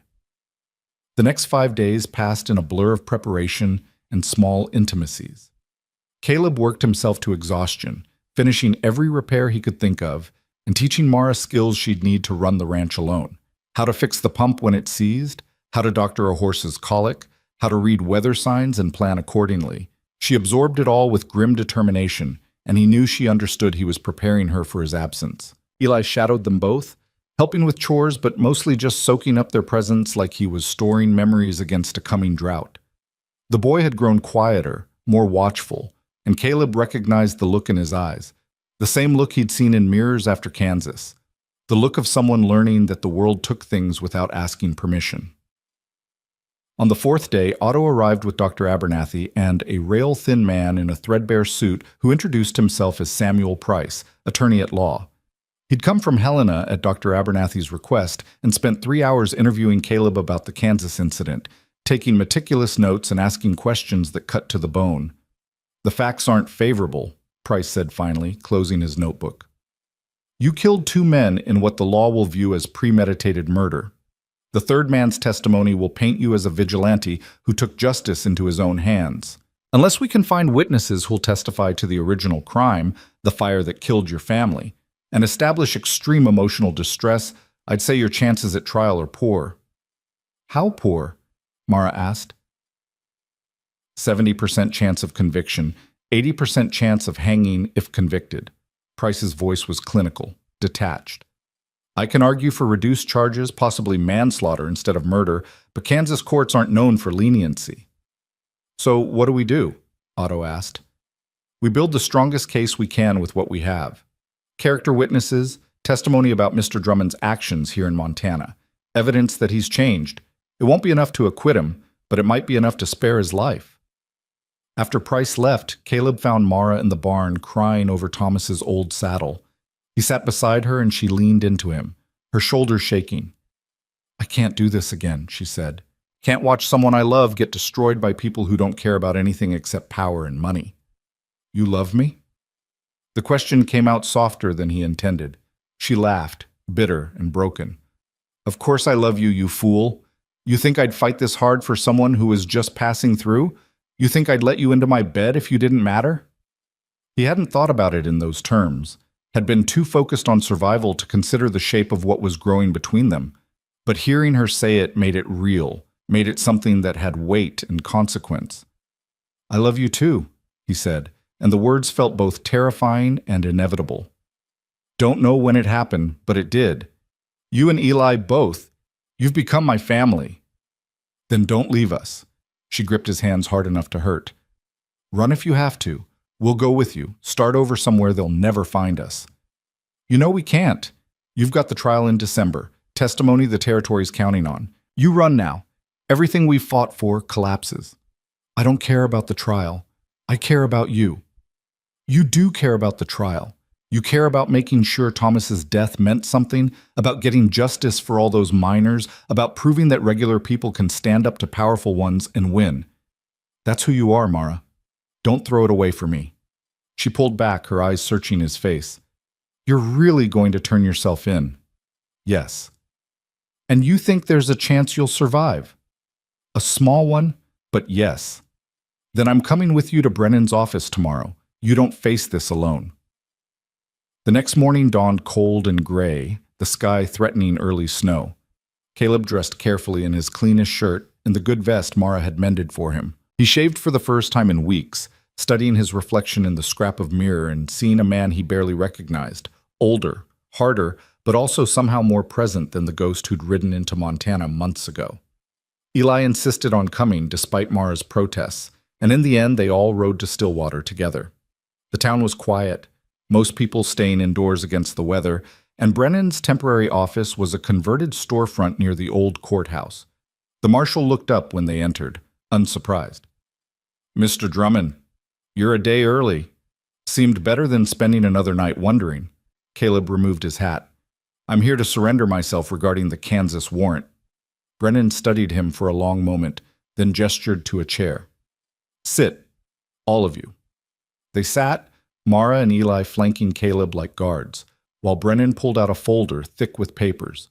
She opened it and began reading, her voice carefully neutral. Caleb James Drummond, wanted in Leavenworth County, Kansas, for the murder of John Hardesty and Robert Kemp in March 1871. The warrant alleges you tracked these men for 3 weeks following a fire at your homestead that killed your wife Elizabeth and daughter Sarah, ages 32 and 6 respectively. You shot Hardesty in a saloon in Lawrence and beat Kemp to death in an alley in Topeka. A third man, William Moss, escaped and filed the complaint. She looked up. Is this accurate? Yes, ma'am. Do you dispute any of the facts? No, ma'am. I killed them both. Did it deliberately and would do it again. Mara flinched beside him. Brennan's expression didn't change. Mr. Moss's statement claims you acted without provocation, that the fire was an accident and you used it as an excuse for murder. Is that accurate? No, ma'am. The fire was deliberate. They set it because we wouldn't leave land they wanted. I know because I saw them riding away and I found the kerosene cans they'd left behind. Can you prove that? No, ma'am. The evidence burned with my family. Brennan made a note. The county sheriff at the time declined to investigate, claiming insufficient evidence. That same sheriff, Peter Dalton, was later removed from office for corruption related to land fraud. That's interesting timing. Caleb's pulse quickened. I didn't know that. I made some inquiries. Brennan pulled out another document. Sheriff Dalton was taking payments from the Hardesty Land Company, which was attempting to consolidate homesteads in your area through intimidation and fraud. John Hardesty was the owner. His associates, Kemp and Moss, handled the dirty work. You're saying the law was corrupt, Mara said, that Caleb had no legal recourse. I'm saying the situation was more complex than Mr. Moss's statement suggests. Brennan closed the folder. I'm also saying that Kansas justice and territorial justice aren't always aligned, and I have some discretion about how quickly I execute warrants. Hope flickered in Caleb's chest, fragile and dangerous. What are you saying, Marshal? I'm saying I need you alive and available to testify in the mine case. Your testimony about the fire at Mrs. Carter's ranch, about Garrett Cole's threats, about the pattern of intimidation, that's evidence I can't replace. If I extradite you now, I lose a critical witness. So you're delaying the warrant? Mara's voice rose with hope. I'm prioritizing my cases. The mine prosecution is active and urgent. Kansas had 13 years to locate Mr. Drummond and chose not to pursue him aggressively. They can wait a few more months. She looked at Caleb directly. But understand, this is a delay, not a dismissal. After the mine trial concludes, I will execute this warrant. You'll go back to Kansas to face charges. And if the Kansas court convicts him? Mara asked. Then he serves whatever sentence they impose. But Mr. Drummond, I'll make sure they have the full context, not just Moss's version, but the evidence of corruption, the lack of investigation into your family's deaths. Everything. I can't promise it'll change the outcome, but it might give you a fighting chance. Caleb absorbed this. The reprieve that wasn't quite a reprieve, the hope that came with strings attached. "Thank you, Marshal. That's more fairness than I expected." "Don't thank me yet. I'm still going to put you on a train to Kansas eventually, just not today." She stood, signaling the meeting was over. "The mine trial is scheduled for December 15th in Helena. I need you there to testify. Until then, you're free to move about the territory, but you're not to leave it. Understood?" "Yes, ma'am." "And Mr. Drummond? Don't make me regret this decision." They left the office in stunned silence, walking to the wagon through light snow that had started to fall. Eli was grinning, not fully understanding, but sensing good news. Mara's hand found Caleb's and squeezed hard. "You have until December," she said. "Maybe longer if the trial runs late or there are appeals. That's time, Caleb. That's a chance. It's a postponement. Doesn't change the ending. Maybe not. But it gives us time to find witnesses, to build a better defense, Mara." He stopped walking and turned to face her. "We can't spend the next months pretending I'm not still heading for a noose. We have to be realistic." "Fine. We'll be realistic. Realistically, you have months instead of days. Realistically, we have a lawyer who's willing to fight. Realistically, there's evidence of corruption that might create reasonable doubt." She cupped his face in her hands. "Realistically, we have time, so let's use it." They rode back to the ranch through falling snow, and Caleb felt the weight shift again. Not disappearing, but becoming bearable. He had months to help Mara prepare for the trial, to teach Eli what he needed to know, to maybe build something strong enough to survive his eventual absence. The snow continued through the afternoon, covering the burned fence line and the scorched meadow in clean white, making the ranch look almost peaceful. They worked in the barn together, mucking stalls and checking supplies, falling into familiar rhythms that felt precious now that they had an expiration date. That night, after Eli was asleep, Mara came to the barn again. She didn't speak, just climbed into the loft and lay beside Caleb, her head on his chest, listening to his heartbeat. "Tell me about them," she said quietly. "Your wife and daughter. What were they like?" Caleb had spent 13 years not talking about Elizabeth and Sarah, locking their memory away because the pain was too much to bear. But lying here with Mara, feeling her warmth against him, he found he wanted to remember, needed to remember, maybe, to make them real again, instead of just ghosts that haunted him. Elizabeth was practical, good with numbers, better with people. She could talk a cattleman into selling at half price and make him feel like he'd won the negotiation. He smiled at the memory. "She kept me grounded. I'd get ideas about expanding too fast or trying something risky, and she'd sit me down with the ledger and show me exactly why it wouldn't work. I pretended to be annoyed, but I loved that about her. She saw the world as it was, not as I wanted it to be." "She sounds perfect for you." She was. And Sarah, his voice caught. Sarah was 6 years old and afraid of nothing. She'd chase snakes just to see them move, climb trees that terrified me, demand help with work that was too hard for her. Elizabeth used to say Sarah got her fearlessness from me, but I think it came from knowing she was loved. She never doubted we'd keep her safe. "Until you couldn't." "Until I couldn't," he agreed, the old guilt rising. "I was supposed to protect them. That was my job, my purpose. And I failed." Mara was quiet for a moment, her fingers tracing patterns on his chest. "You didn't fail them, Caleb. Evil men killed them. You did everything you could." "I killed the men who murdered them. That's not the same as protecting my family." "No, but it's justice, and justice matters. It's what I've been fighting for with Thomas. It's what the whole mine trial is about, making sure the people who cause harm face consequences." She propped herself up to look at him. "You gave your family justice even though it cost you everything. That's not failure, that's love." He'd never thought of it that way, that hunting down his family's killers was an act of love rather than just vengeance. But maybe Mara was right. Maybe both things could be true at once. "I'm scared," he admitted, "of going back to Kansas, of facing trial, of leaving you and Eli. I'm scared I'll lose everything again." "Then we'll be scared together, and we'll fight together, and whatever happens, we'll know we tried." She kissed him softly. That's all anyone can do. They made love that night in the barn loft, slow and tender and desperate, two people trying to hold on to each other against the inexorable pull of time and law. Afterward, they lay tangled together under the blanket, and Caleb thought about the strange path that had brought him here, from Kansas to the mountains, from murderer to protector, from isolation to this fragile, precious connection. The weeks until the trial passed in a strange suspension, time moving both too fast and too slow. Caleb worked the ranch with focused intensity, making sure every system was as solid as he could make it. He repaired the plow, reshoed the horses, cut and stacked enough firewood to last through 2 winters. He was building a legacy, he realized, something that would remain after he was gone. Eli followed him everywhere, absorbing knowledge like a sponge. The boy was learning not just skills, but philosophy, how to approach problems methodically, how to stay calm in crisis, how to protect what mattered. Caleb saw Thomas in the boy sometimes, that same stubborn integrity, and it made his chest ache with pride and loss. Mara prepared for her own testimony, working with Samuel Price to organize Thomas's documentation into a coherent narrative. She wrote out her statement longhand, practicing until she could recite it without breaking, until the words became armor against the questions she'd face.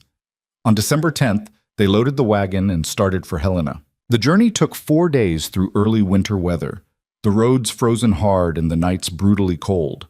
They camped alongside other families heading to the trial, forming a small caravan of witnesses and supporters who'd decided this fight mattered enough to brave the elements. Otto rode with them, along with Dr. Abernathy, Jackson from the livery, and a dozen others. They sang songs around campfires at night and shared stories about the men they'd lost, about the mind's slow poison, about the courage it took to stand up when standing up might cost you everything. Helena appeared on the morning of the 14th, sprawling across the valley floor with the Territorial Capitol building rising above it like a promise. The city was packed with people drawn by news of the trial, journalists, lawyers, mining interests from across the territory, families of the dead seeking justice. Marshal Brennan had arranged lodging for key witnesses in a boarding house near the courthouse. Caleb, Mara, and Eli shared a small room with a single window overlooking the street, and the close quarters felt both cramped and precious. They had one more night before the trial began, one more night of uncertain peace. That evening, Caleb walked Helena's streets alone, needing air and space to think. The city hummed with anticipation, people gathering in saloons and hotel lobbies to debate the case, to argue about progress versus prosperity, about whether the old ways of doing business could survive in a territory trying to become a state. He found himself at a small church on the edge of town, its doors open and candles lit inside. He hadn't prayed since Kansas, hadn't believed there was anything listening that cared about his petitions, but he went inside anyway, sat in the back pew, and tried to find words for what he felt. Please. It was the only word that came. Please let Mara's testimony matter. Please let the men who killed Thomas face justice. Please let Eli grow up in a world where power doesn't always win. Please let me have been enough. He didn't know if he believed anyone heard, but saying the words helped anyway, made the fear manageable, turned the overwhelming weight of tomorrow into something he could carry. When he returned to the boarding house, Mara and Eli were asleep in the narrow bed, curled together like they'd done since Eli was born. Caleb stood in the doorway watching them, memorizing the scene. Mara's dark blonde hair loose on the pillow, Eli's small hand fisted in his mother's nightgown, the rise and fall of their breathing in the lamplight. This was what he was fighting for. Not abstract justice or legal precedent, but this woman and this boy who'd given him a reason to stop running. If he had to go back to Kansas, if he had to face a noose for his crimes, at least he'd know he'd spent his final months protecting something worth protecting. Tomorrow, the trial would begin. Tomorrow they'd face Bradshaw and Whitmore and the full weight of their lawyers and political connections. Tomorrow they'd find out if truth really could stand against power, if ordinary people could win against extraordinary corruption. But tonight, in this small room in Helena, Caleb Drummond allowed himself to hope. Not for himself necessarily, but for Mara and Eli and all the people who'd stood up when standing up was dangerous.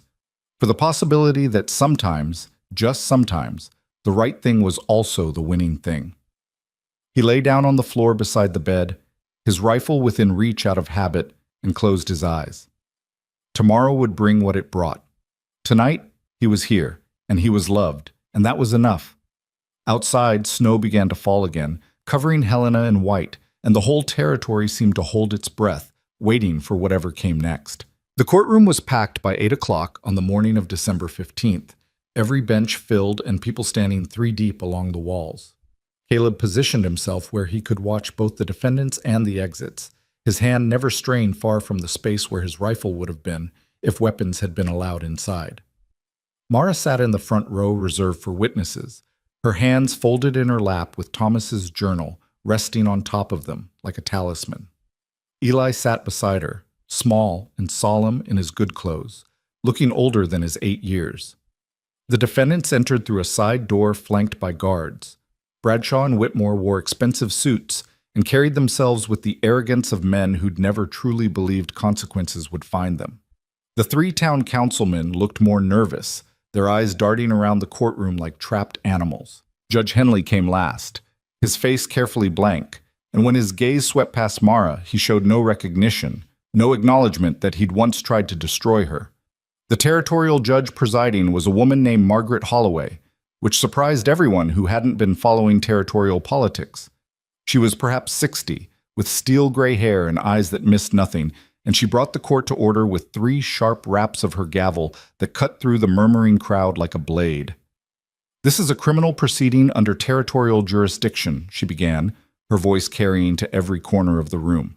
"The defendants stand accused of criminal negligence resulting in death, conspiracy to defraud, obstruction of justice, and corruption of public officials. These are serious charges that strike at the heart of what kind of territory we wish to be.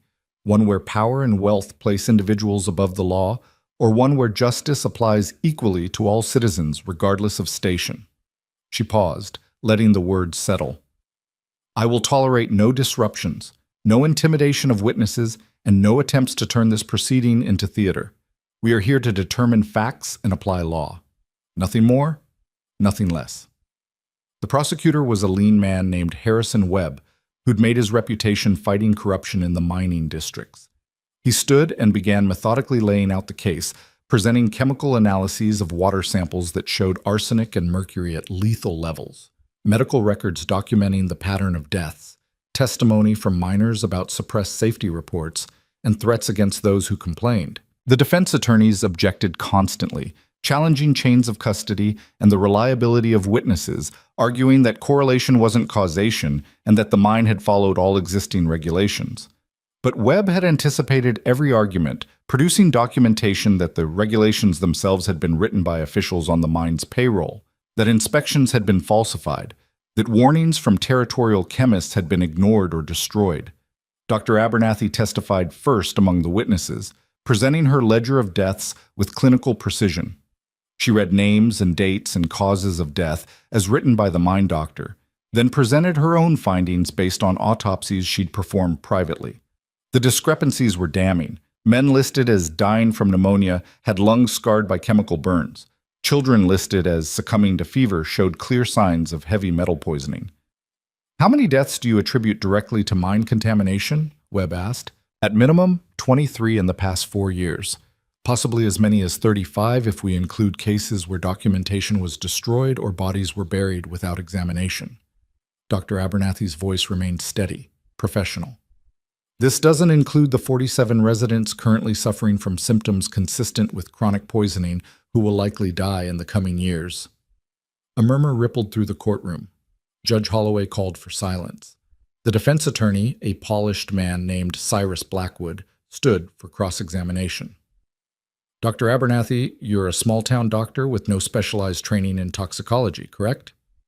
"I'm a licensed physician with 23 years of practice. I've studied under toxicologists in San Francisco and maintained correspondence with specialists across the country. But you're not an expert." "I know poison when I see it, Mr. Blackwood. And I've seen it kill my patients for 4 years while men in expensive suits told me I was mistaken."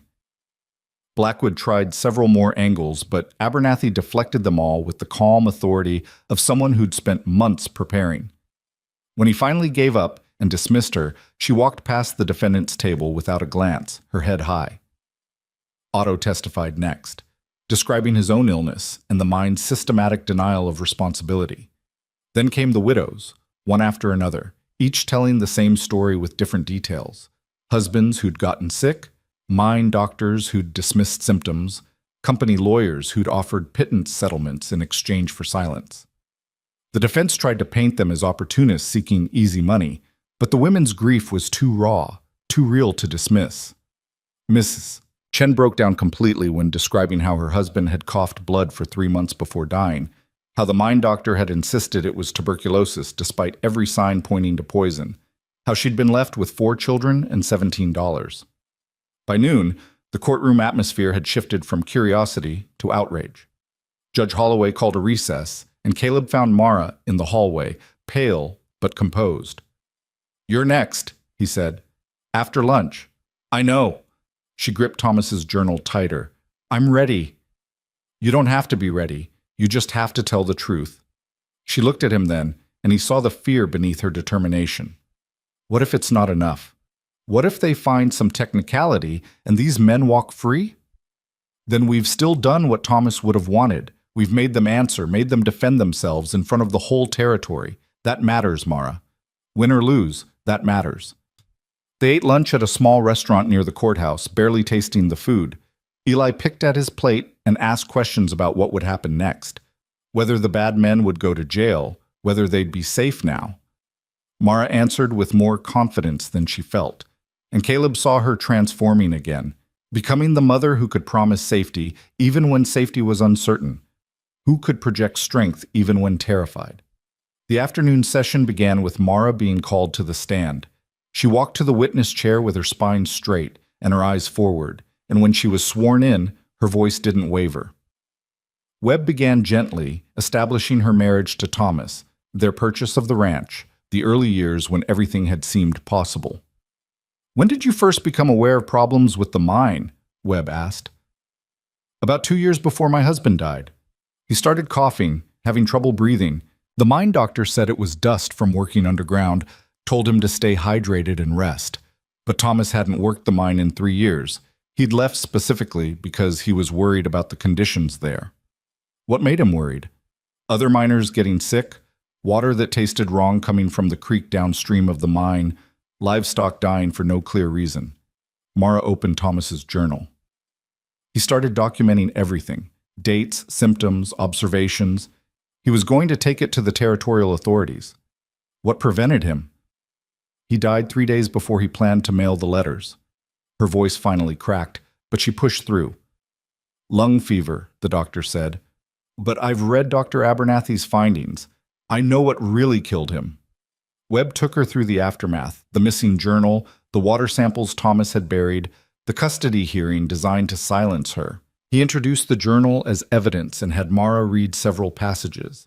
Thomas's careful handwriting describing his worsening condition with the detached precision of a man who knew he was documenting his own death.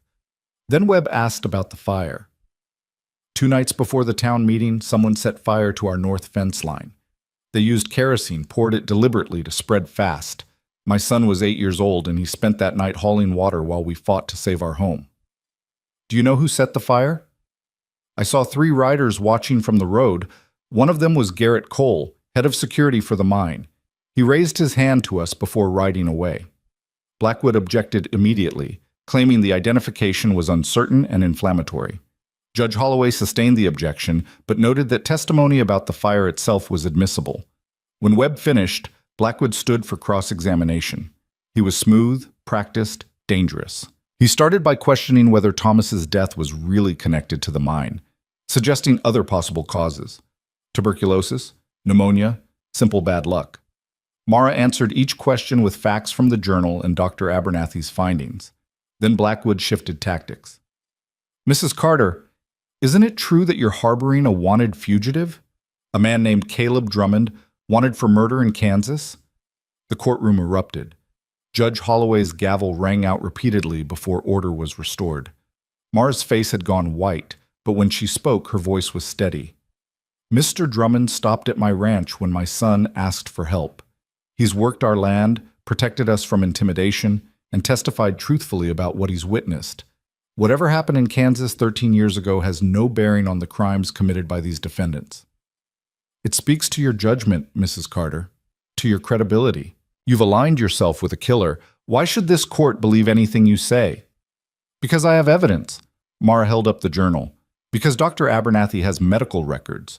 Because 23 families have buried loved ones. Because the truth doesn't change based on who's speaking it. Blackwood tried several more angles, but Mara held firm, and eventually he dismissed her with obvious frustration. As she stepped down, she looked at Caleb in the gallery, and he saw triumph there. She'd done it. She'd stood up to the lawyers and the intimidation and told Thomas's story without breaking. The prosecution called 2 more witnesses before the day ended, a territorial chemist who explained in technical detail how the water samples showed deliberate contamination, and a mine foreman who'd resigned rather than continue falsifying safety reports. Both testimonies were devastating, laying out a pattern of conscious disregard for human life in pursuit of profit. That night, back at the boarding house, Mara collapsed into Caleb's arms and finally let herself shake. I thought Blackwood was going to destroy me up there. Thought he'd twist everything until I looked like a liar or a fool. You were magnificent, Caleb said, holding her tight. You answered every question with truth and dignity. Thomas would have been proud. I wish he could have seen it. Wish he could have been here to watch these men finally answer for what they did. He knows. Somewhere, somehow, he knows. Eli was already asleep in the bed, exhausted by the emotional weight of the day. Mara and Caleb sat by the window watching snow fall over Helena, and Caleb thought about how much had changed since that day at the river when a desperate boy had grabbed his reins. He'd been so certain then that other people's fights weren't his concern, that isolation was safety. Now here he was, in a boarding house in Helena, holding a woman he loved while waiting to testify in a trial that might change everything. Tomorrow's your turn, Mara said quietly. Webb wants you to testify about the threats and the fire, about Cole and his men. I know. Blackwood will bring up Kansas again. Try to make you look like a violent criminal whose testimony can't be trusted. Let him try. I've got nothing to hide anymore. Caleb kissed the top of her head. I killed those men because they murdered my family. I'm not ashamed of that, and I helped you because it was right. That's the truth, and truth's all I've got. The next morning dawned clear and bitter cold. Caleb dressed carefully, knowing appearance mattered in these settings, and walked to the courthouse with Mara and Eli. The crowd had grown even larger, word having spread about the trial's dramatic testimony, and reporters from 3 territorial newspapers had arrived to cover the proceedings. When Caleb was called to testify, he felt the weight of every eye in the room. He took the oath with his hand on the Bible and tried not to think about the irony. A killer swearing to tell the truth under the eye of a deity he wasn't sure existed. Webb established his presence at the Carter Ranch, his observations of the fire, his interactions with Garrett Cole. Caleb testified in clear, direct language about the threats, the intimidation, the systematic campaign to silence Mara. He described finding the oiled rags after the fire, the boot prints in the dirt, the riders watching from the road. Did you recognize any of these riders? Webb asked. 3 of them, Garrett Cole and 2 men he'd hired for mine security. I'd seen them before when they came to the ranch to threaten Mrs. Carter. What was the nature of these threats? They told her to drop her complaints about the mine, or there would be consequences. They offered money to sign away her rights. When she refused, they made it clear those consequences would include taking her son and destroying her property. Webb introduced Caleb's testimony about shooting Cole's hat off during the confrontation, which drew gasps from the gallery. He explained it as a warning shot, a way to de-escalate without killing anyone, and Judge Holloway noted that self-defense on one's own property was legally justified. Then Blackwood stood for cross-examination, and Caleb felt the atmosphere change. This was the moment they'd all been waiting for, the confrontation between the defense and the fugitive. Mr. Drummond, you're wanted for murder in Kansas, correct? Yes. You killed 2 men in cold blood. I killed 2 men who murdered my wife and daughter. There was nothing cold about it. But you killed them nonetheless, hunted them down and executed them without trial, without due process. You took the law into your own hands. Caleb met Blackwood's eyes steadily. I did. The local sheriff was corrupt, paid off by the men who'd ordered the fire. There was no law to appeal to, no justice available through proper channels, so I found another kind of justice. vigilante justice, the kind that leads to chaos and mob rule, the kind that happens when the system fails, when the people sworn to protect citizens instead protect the powerful. Caleb gestured toward the defendants. Just like what happened here in Stillwater, just like what these men did when they poisoned water and bought off officials and silenced anyone who complained. Blackwood's face reddened. You're comparing yourself to Mrs. Carter? Trying to justify murder by wrapping it in noble intentions? I'm saying that sometimes people have to stand up when the law won't. Mrs. Carter did it by gathering evidence and demanding a trial. I did it differently, and I've paid the price. 13 years running, a warrant that'll eventually catch me, probably a noose waiting in Kansas. But I do it again, because some things matter more than following rules written to protect the guilty. The courtroom erupted in shouts and arguments. Judge Holloway's gavel rang out like gunshots, calling for order. When silence finally returned, she looked at Caleb with an expression he couldn't quite read. Mr. Drummond, this court is not here to adjudicate your actions in Kansas. However, I note for the record that your testimony regarding events in Montana has been corroborated by multiple witnesses and physical evidence. The defense may question your character, but they cannot dismiss the facts you've presented. Blackwood tried several more angles, but Caleb held steady, refusing to be rattled or provoked into angry outbursts. When he was finally dismissed, he walked past the defendant's table and saw fear in their eyes for the first time. They'd expected a criminal they could discredit, but instead, they'd gotten someone who wouldn't back down, who spoke truth with the conviction of a man who'd already lost everything and had nothing left to fear. The trial continued for 3 more days. The prosecution presented financial records showing payments from mine ownership to Judge Henley and 2 town councilmen. They showed correspondence between Bradshaw and territorial officials discussing how to suppress reports of contamination. They presented testimony from miners who'd been threatened or fired for raising safety concerns. The defense fought back with experts who challenged the water analysis, with character witnesses who praised the defendant's contributions to the community, with arguments about economic necessity and the greater good. But the weight of evidence was overwhelming, and even Blackwood's considerable skill couldn't erase the pattern of conscious disregard for human life. On the 4th day, both sides rested, and Judge Holloway announced she would render her verdict the following morning. The territorial system didn't use juries for criminal cases. Judges decided both guilt and sentencing, which meant everything rested on one woman's interpretation of law and evidence. That night, Caleb couldn't sleep. He paced the small room while Mara and Eli dozed fitfully, his mind running through every possible outcome. Conviction seemed likely based on the evidence, but powerful men had ways of escaping justice even when caught. And if the defendants were acquitted, what then? Would the harassment resume? Would Cole come back with more men and deadlier intentions? Around 3 in the morning, he gave up on sleep and went downstairs. He found Marshall Brennan sitting in the boarding house parlor, also awake, a cup of coffee cooling on the table beside her. Couldn't sleep either? She asked. Too much writing on tomorrow. Yes. She gestured to the chair across from her. Sit. I want to talk to you about Kansas. Caleb's stomach tightened, but he sat. What about it? I've been corresponding with authorities there. The original sheriff, Peter Dalton, was removed from office in 1873 for corruption. He died in 1876, drunk and disgraced. The prosecutor who issued your warrant was disbarred in 1878 for taking bribes. She sipped her coffee. The third man, William Moss, disappeared in 1880. No one's seen him since. So the warrant is still valid, technically, but the case is 13 years old, the key witnesses are dead or missing, and the context has changed significantly. I spoke with the current Kansas district attorney. He's willing to review the charges if you return voluntarily, and if we can provide evidence of the original fire and the corruption around it. Hope flickered, dangerous and fragile. What are you saying? I'm saying you might not hang. The DA might accept a plea to manslaughter, time served given the years you've been in exile. Or he might dismiss altogether if we can prove the original crime was never properly investigated due to corruption. Brennan set down her cup. But you'd have to go back, face it. Trust the system you've been running from.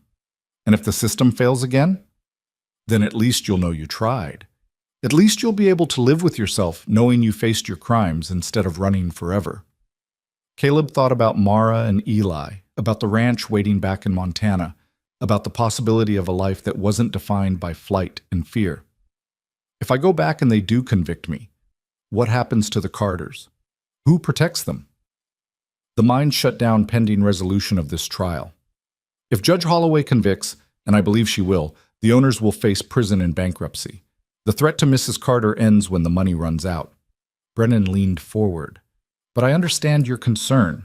If you need to stay until she's settled, until you're certain she's safe, I can delay the Kansas transfer a few more months. Why are you helping me? Because I've seen the evidence from both cases, Kansas and Montana. And I think maybe justice isn't always about rigid application of law. Sometimes it's about understanding context, about recognizing that good people can do terrible things when pushed beyond endurance, and that punishment should account for remorse and reformation. She stood. Get some sleep, Mr. Drummond. Tomorrow will bring what it brings. The courthouse was standing room only when Judge Holloway entered at 9 o'clock sharp. She carried a thick folder of notes, and her expression revealed nothing. The defendants sat rigid in their chairs, their expensive lawyers flanking them like armor. Mara gripped Caleb's hand so hard his fingers went numb. Judge Holloway settled behind her bench, adjusted her spectacles, and began to read. I have considered the evidence presented over 4 days of testimony, including chemical analyses, medical records, witness statements, and financial documentation. I have reviewed territorial law regarding criminal negligence, conspiracy, and corruption. And I have reflected on what kind of precedent this court wishes to set for how we treat our most vulnerable citizens. She paused, looking directly at the defendants. The evidence shows a systematic pattern of conduct that placed profit above human life. The defendants knew the mine's drainage was contaminating water supplies. They knew workers were getting sick and dying. They knew families downstream were being poisoned. And rather than address these problems through proper remediation and safety protocols, they chose concealment, falsification of records, and intimidation of witnesses. Bradshaw's lawyer started to rise, but Judge Holloway silenced him with a look. This was not negligence born of ignorance. This was conscious, deliberate disregard for the lives and well-being of citizens under the defendant's power. They used their wealth and influence to corrupt officials, suppress investigations, and silence opposition. They turned law itself into a weapon against those seeking justice. Her voice hardened. I find all 5 defendants guilty on all charges. Sentencing will be as follows. Harold Bradshaw and Edward Whitmore, as primary owners and operators, 15 years in territorial prison and forfeiture of all assets related to mine operations. The 3 town councilmen, as accomplices, 7 years in territorial prison and permanent removal from public office.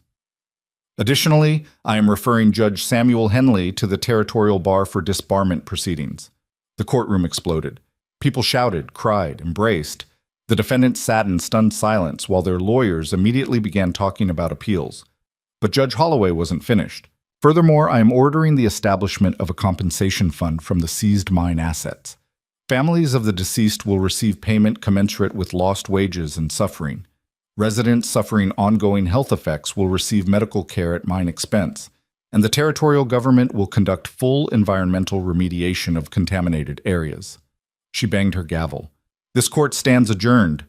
Mara was crying, laughing, pulling Eli into her arms while Dr. Abernathy and Otto surrounded them with congratulations. Caleb stood slightly apart, watching the scene unfold with a strange mix of satisfaction and melancholy. They'd won. After months of fighting, after loss and fire and threats and fear, they'd actually won. But his own reckoning was still coming. That evening, after the celebration dinner with all the witnesses and supporters, after Eli had finally fallen asleep exhausted by excitement, Mara found Caleb on the boarding house roof. He'd climbed up to watch stars emerge over Helena, to process everything that had happened, to prepare for what came next. You're leaving, she said. It wasn't a question. Not tomorrow, but soon. I need to go back to Kansas, face what I did. She sat beside him, close enough that their shoulders touched. Brennan told me about her conversation with the Kansas DA. Said there's a chance they might reduce charges. A chance, not a certainty. Better odds than we had with the mine trial. She took his hand. Come back to the ranch first. Spend winter with us. Let Brennan handle the negotiations with Kansas. Don't rush toward a noose when you might not need to. He wanted to say yes, wanted to steal a few more months of this life before facing judgment. But he also knew that waiting would just make the leaving harder, would give him more to lose and more reason to run again. I can't, Mara. If I wait, I'll find excuses to wait longer. I'll convince myself to run, to disappear into the territories where law can't reach. And I'll spend the rest of my life looking over my shoulder, never free, never at peace. So you're choosing Kansas over us. I'm choosing to face my past so I might have a future. There's a difference. She was quiet for a long time, watching the stars. Finally, I'm going with you. No. Yes. You're not doing this alone.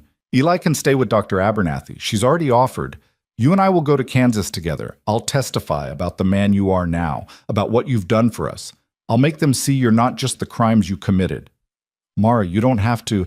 I know I don't have to. I want to. You stood with me when I had nothing and no one. Now I'm standing with you. She turned to face him. Besides, you're not the only one who's stubborn. If you think I'm letting you walk into a Kansas courtroom alone, you don't know me very well. Caleb felt something break open in his chest, all the careful isolation he'd built over 13 years crumbling in the face of this woman's fierce loyalty. I love you, he said, and it felt like both a confession and a promise. I love you too, which is why we're doing this together. She kissed him softly. Now come inside. Tomorrow we start planning how to save your life. They spent the next week in Helena while Marshal Brennan arranged transport and communicated with Kansas authorities. Samuel Price agreed to accompany them as legal counsel, and Dr. Abernathy insisted on coming as a character witness. Otto wanted to join as well, but someone needed to watch the ranch, so he agreed to stay behind with Eli and keep things running. The night before they left, Caleb had a long talk with Eli. The boy was trying to be brave, but his eyes were red from crying, and Caleb knew the abandonment cut deep. You think you're not coming back, Eli said. That's why you're saying all this stuff about being strong and taking care of Mama. Caleb wouldn't lie to him. I don't know if I'm coming back. The charges are serious and the outcome's uncertain. But I'm going to try, Eli. I'm going to fight to come home to you and your Mama. What if fighting's not enough? Then you'll remember that I loved you, that you and your Mama gave me something worth fighting for, and you'll grow up knowing that sometimes doing the right thing means facing hard consequences, but it's still worth doing. Eli threw himself into Caleb's arms, holding on with desperate strength. You're not allowed to die. I forbid it. Caleb laughed despite the tightness in his throat. I'll do my best to obey. Promise. I promise I'll fight. That's all I can promise. They took the train to Kansas in early January, the landscape rolling past in frozen monotones of white and gray. Mara sat beside Caleb, her hand in his, while Dr. Abernathy and Samuel Price reviewed documents and prepared arguments. The journey took 4 days, plenty of time for doubt to creep in, for Caleb to question whether he was doing the right thing or just committing elaborate suicide. But every time fear threatened to overwhelm him, he'd look at Mara and remember why this mattered. He was doing this so he could stop running, so he could build a life instead of just surviving in the margins. He was doing this because Eli deserved better than a father figure who taught him to run from consequences. Leavenworth appeared on the 5th day, gray and industrial, and far less welcoming than Montana's mountains. The Kansas district attorney, a young reformer named Thomas Green, met them at the station with Marshal Brennan, who'd arrived 2 days earlier to coordinate. Mr. Drummond, Green said, extending his hand. Thank you for coming voluntarily. That speaks well of your intentions. They were taken to the county courthouse where Caleb was formally arrested and processed. The handcuffs felt like defeat, but Mara's presence kept him steady. She insisted on visiting him in the holding cell, bringing food and reassurance, treating his incarceration as a temporary inconvenience rather than a preview of permanent imprisonment. The preliminary hearing was set for 3 days later. Samuel Price spent that time building a defense based on corruption of the original investigation, extreme emotional distress, and Caleb's 13 years of exile as time served. He tracked down the former mortician who'd examined Elizabeth and Sarah's bodies, obtained autopsy records that had been suppressed, found neighbors who'd witnessed the intimidation campaign by the Hardesty Land Company. Dr. Abernathy gave a deposition about Caleb's character and his actions in Montana. Mara testified for 2 hours about how he'd protected her family, how he'd shown restraint even when threatened, how he'd become a different man than the one who'd committed murder in 1871. On the day of the hearing, Caleb was brought into court in shackles. The judge was an older man named Albert Whitmore, no relation to the Montana mine owner, with a reputation for fairness tempered by strict interpretation of law. He reviewed the evidence Price presented, listened to testimony, and asked pointed questions about the original investigation's failures. Then he called a surprise witness, the widow of John Hardesty, the man Caleb had killed in the Lawrence saloon. She was perhaps 50 now, worn by time and hardship. She took the stand and confirmed that her husband had been involved in land fraud, that he'd employed Kemp and Moss to intimidate homesteaders, that the local sheriff had been on their payroll. "Did you know about the fire that killed the Drummond family?" Green asked. "I suspected. John came home that night smelling of kerosene, agitated and drinking heavy. 2 days later, I heard about the deaths, and I knew. I knew what he'd done." "Why didn't you come forward?" "Because I was afraid. Afraid of my husband, afraid of losing my home, afraid of what speaking up would cost me." She looked directly at Caleb. "I'm sorry. I should have testified 13 years ago. Maybe if I had, you wouldn't have felt you needed to take justice into your own hands." The courtroom was silent. Judge Whitmore made notes, his expression unreadable. When all testimony concluded, he announced he would render his decision the following day. Caleb was returned to his cell, where he spent a sleepless night alternating between hope and resignation. Mara visited one last time before being escorted out for the night, and she held his hands through the bars. "Whatever happens tomorrow, we tried," she said. "We told the truth, and we fought. That's all anyone can do. If they convict me, if they convict you, I'll appeal. I'll write to the territorial governor, to newspapers, to anyone who will listen. I'll make sure everyone knows what you did and why. And I'll keep the ranch going until you can come home, even if it takes years." "Mara, you don't have to wait." "I'm not waiting because I have to. I'm waiting because I choose to. You're my family, Caleb, you and Eli. That doesn't change based on where you're physically located." He kissed her through the bars, tasting salt from both their tears, and tried to memorize everything about this moment. The warmth of her hands, the fierceness in her eyes, the absolute certainty that he'd found something worth living for. The next morning, he was brought back to court for the verdict. The courtroom was less crowded than the Montana trial, but news had spread and curious onlookers filled the back rows. Mara sat in front, flanked by Dr. Abernathy and Samuel Price, all three of them tense with anticipation. Judge Whitmore entered and everyone rose. He settled behind his bench and began to speak without preamble. "This case presents a conflict between law and justice that is not easily resolved. Mr. Drummond committed premeditated murder. That fact is not in dispute. However, the context in which those murders occurred has been significantly clarified by new evidence and testimony." He reviewed the findings: the corrupt sheriff, the suppressed autopsy reports, the pattern of intimidation by the Hardesty Land Company, the lack of any legal recourse available to Caleb in 1871. "The law requires that I hold Mr. Drummond accountable for his actions. Vigilante justice cannot be condoned, regardless of provocation. However, the law also requires that I consider mitigating circumstances, rehabilitation, and the interests of justice broadly understood." Caleb's heart hammered against his ribs. Mara's hand gripped the bench in front of her. "I find Mr. Drummond guilty of voluntary manslaughter in the deaths of John Hardesty and Robert Kemp. However, I am sentencing him to time served, the 13 years he has spent in exile, plus 5 years probation to be served in Montana Territory under Marshal Brennan's supervision. He will be released immediately with the condition that he reports monthly to territorial authorities and maintains lawful conduct." The gavel fell. Caleb stood frozen, unable to process what he'd just heard. Not guilty of murder. Time served. Released immediately. He was free. Mara was crying. Dr. Abernathy was embracing Samuel Price, and the courtroom buzzed with reaction. A deputy came forward to remove Caleb's shackles, and the moment the metal fell away, he felt a weight lift that had been crushing him for 13 years. He walked to where Mara waited, and she threw her arms around him, holding on like she'd never let go. "You're coming home," she whispered. You're actually coming home."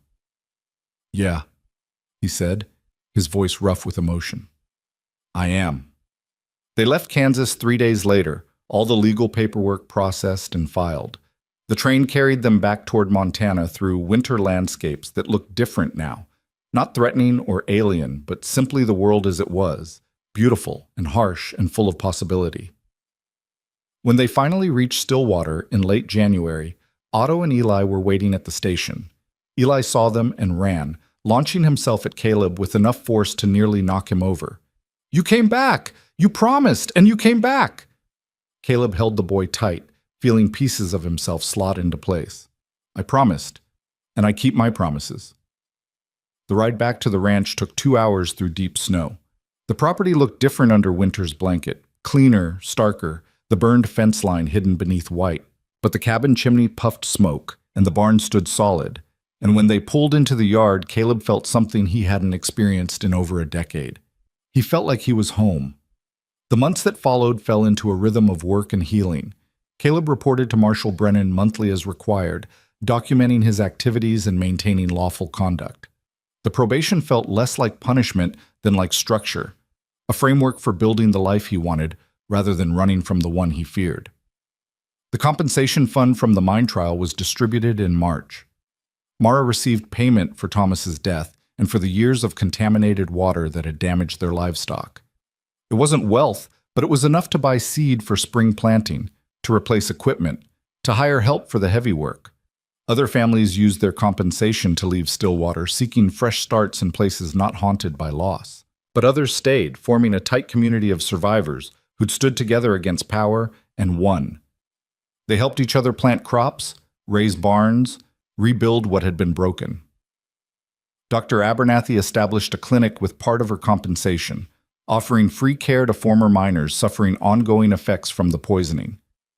Otto expanded his smithy and trained young men in metalwork, creating employment for those displaced by the mine closure. Slowly, painfully, Stillwater began to transform from a town defined by extraction and exploitation into something more sustainable, more human. In late April, Caleb asked Mara to marry him. He did it without fanfare, just the two of them on the porch at sunset watching Eli chase chickens in the yard. "I want to make this official," he said. "Want Eli to know I'm not going anywhere, that this is permanent. Want you to have legal protection and my name and everything that comes with being family." Mara smiled, and it was the genuine smile of someone who'd survived the worst and found joy on the other side. "Yes, absolutely yes." They married in June in a simple ceremony at the Stillwater Church. Eli stood with them as witness, bursting with pride at his new official father. Otto gave Mara away, and Dr. Abernathy served as matron of honor. Half the town attended, people who'd learned through shared struggle that community mattered more than individual gain. The reception was held at the ranch, tables set up in the yard under a sky so blue it hurt to look at. People brought food and music, and children who ran wild through the meadow while adults shared stories and laughter.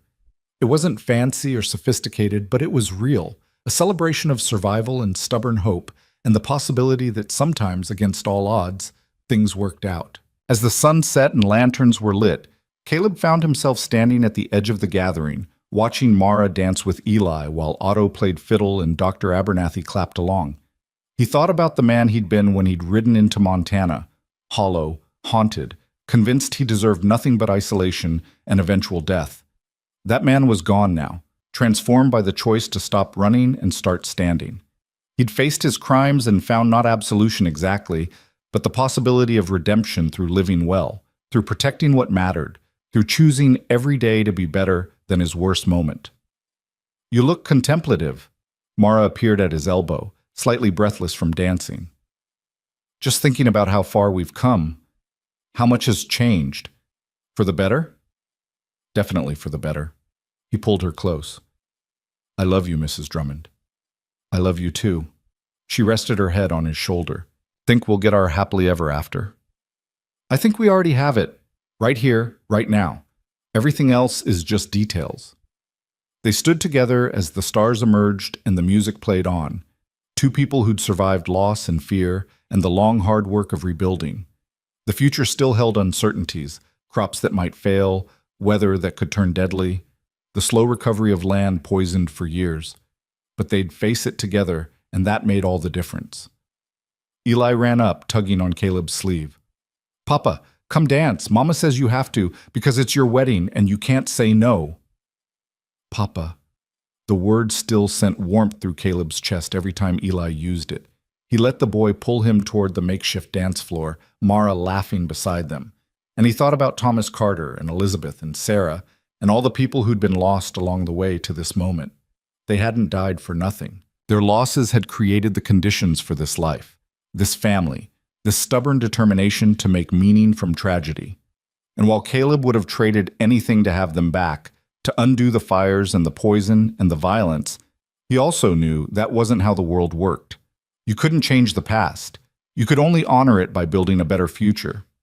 So he danced with his wife and son under the Montana stars, surrounded by people who'd learned that justice was possible when ordinary folks decided it mattered enough to fight for. He danced until his feet hurt and the music slowed and Eli fell asleep on a pile of blankets, exhausted by joy.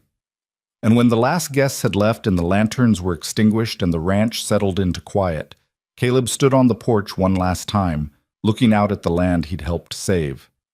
"You ready for bed?" Mara called from inside. "In a minute." He stayed a moment longer, breathing in pine and cold air and the smell of home. Somewhere in the distance, a coyote called. The stars wheeled overhead in their ancient patterns, and Caleb Drummond, reformed killer and reluctant hero, felt something he hadn't experienced since Kansas. Peace, not the absence of struggle or the guarantee of easy days ahead, but the deep abiding certainty that he was where he was supposed to be, doing what he was meant to do, surrounded by people who saw his scars and chose to love him anyway. That was enough. That was everything. He went inside to his family, closing the door on the Montana night, and began the rest of his life.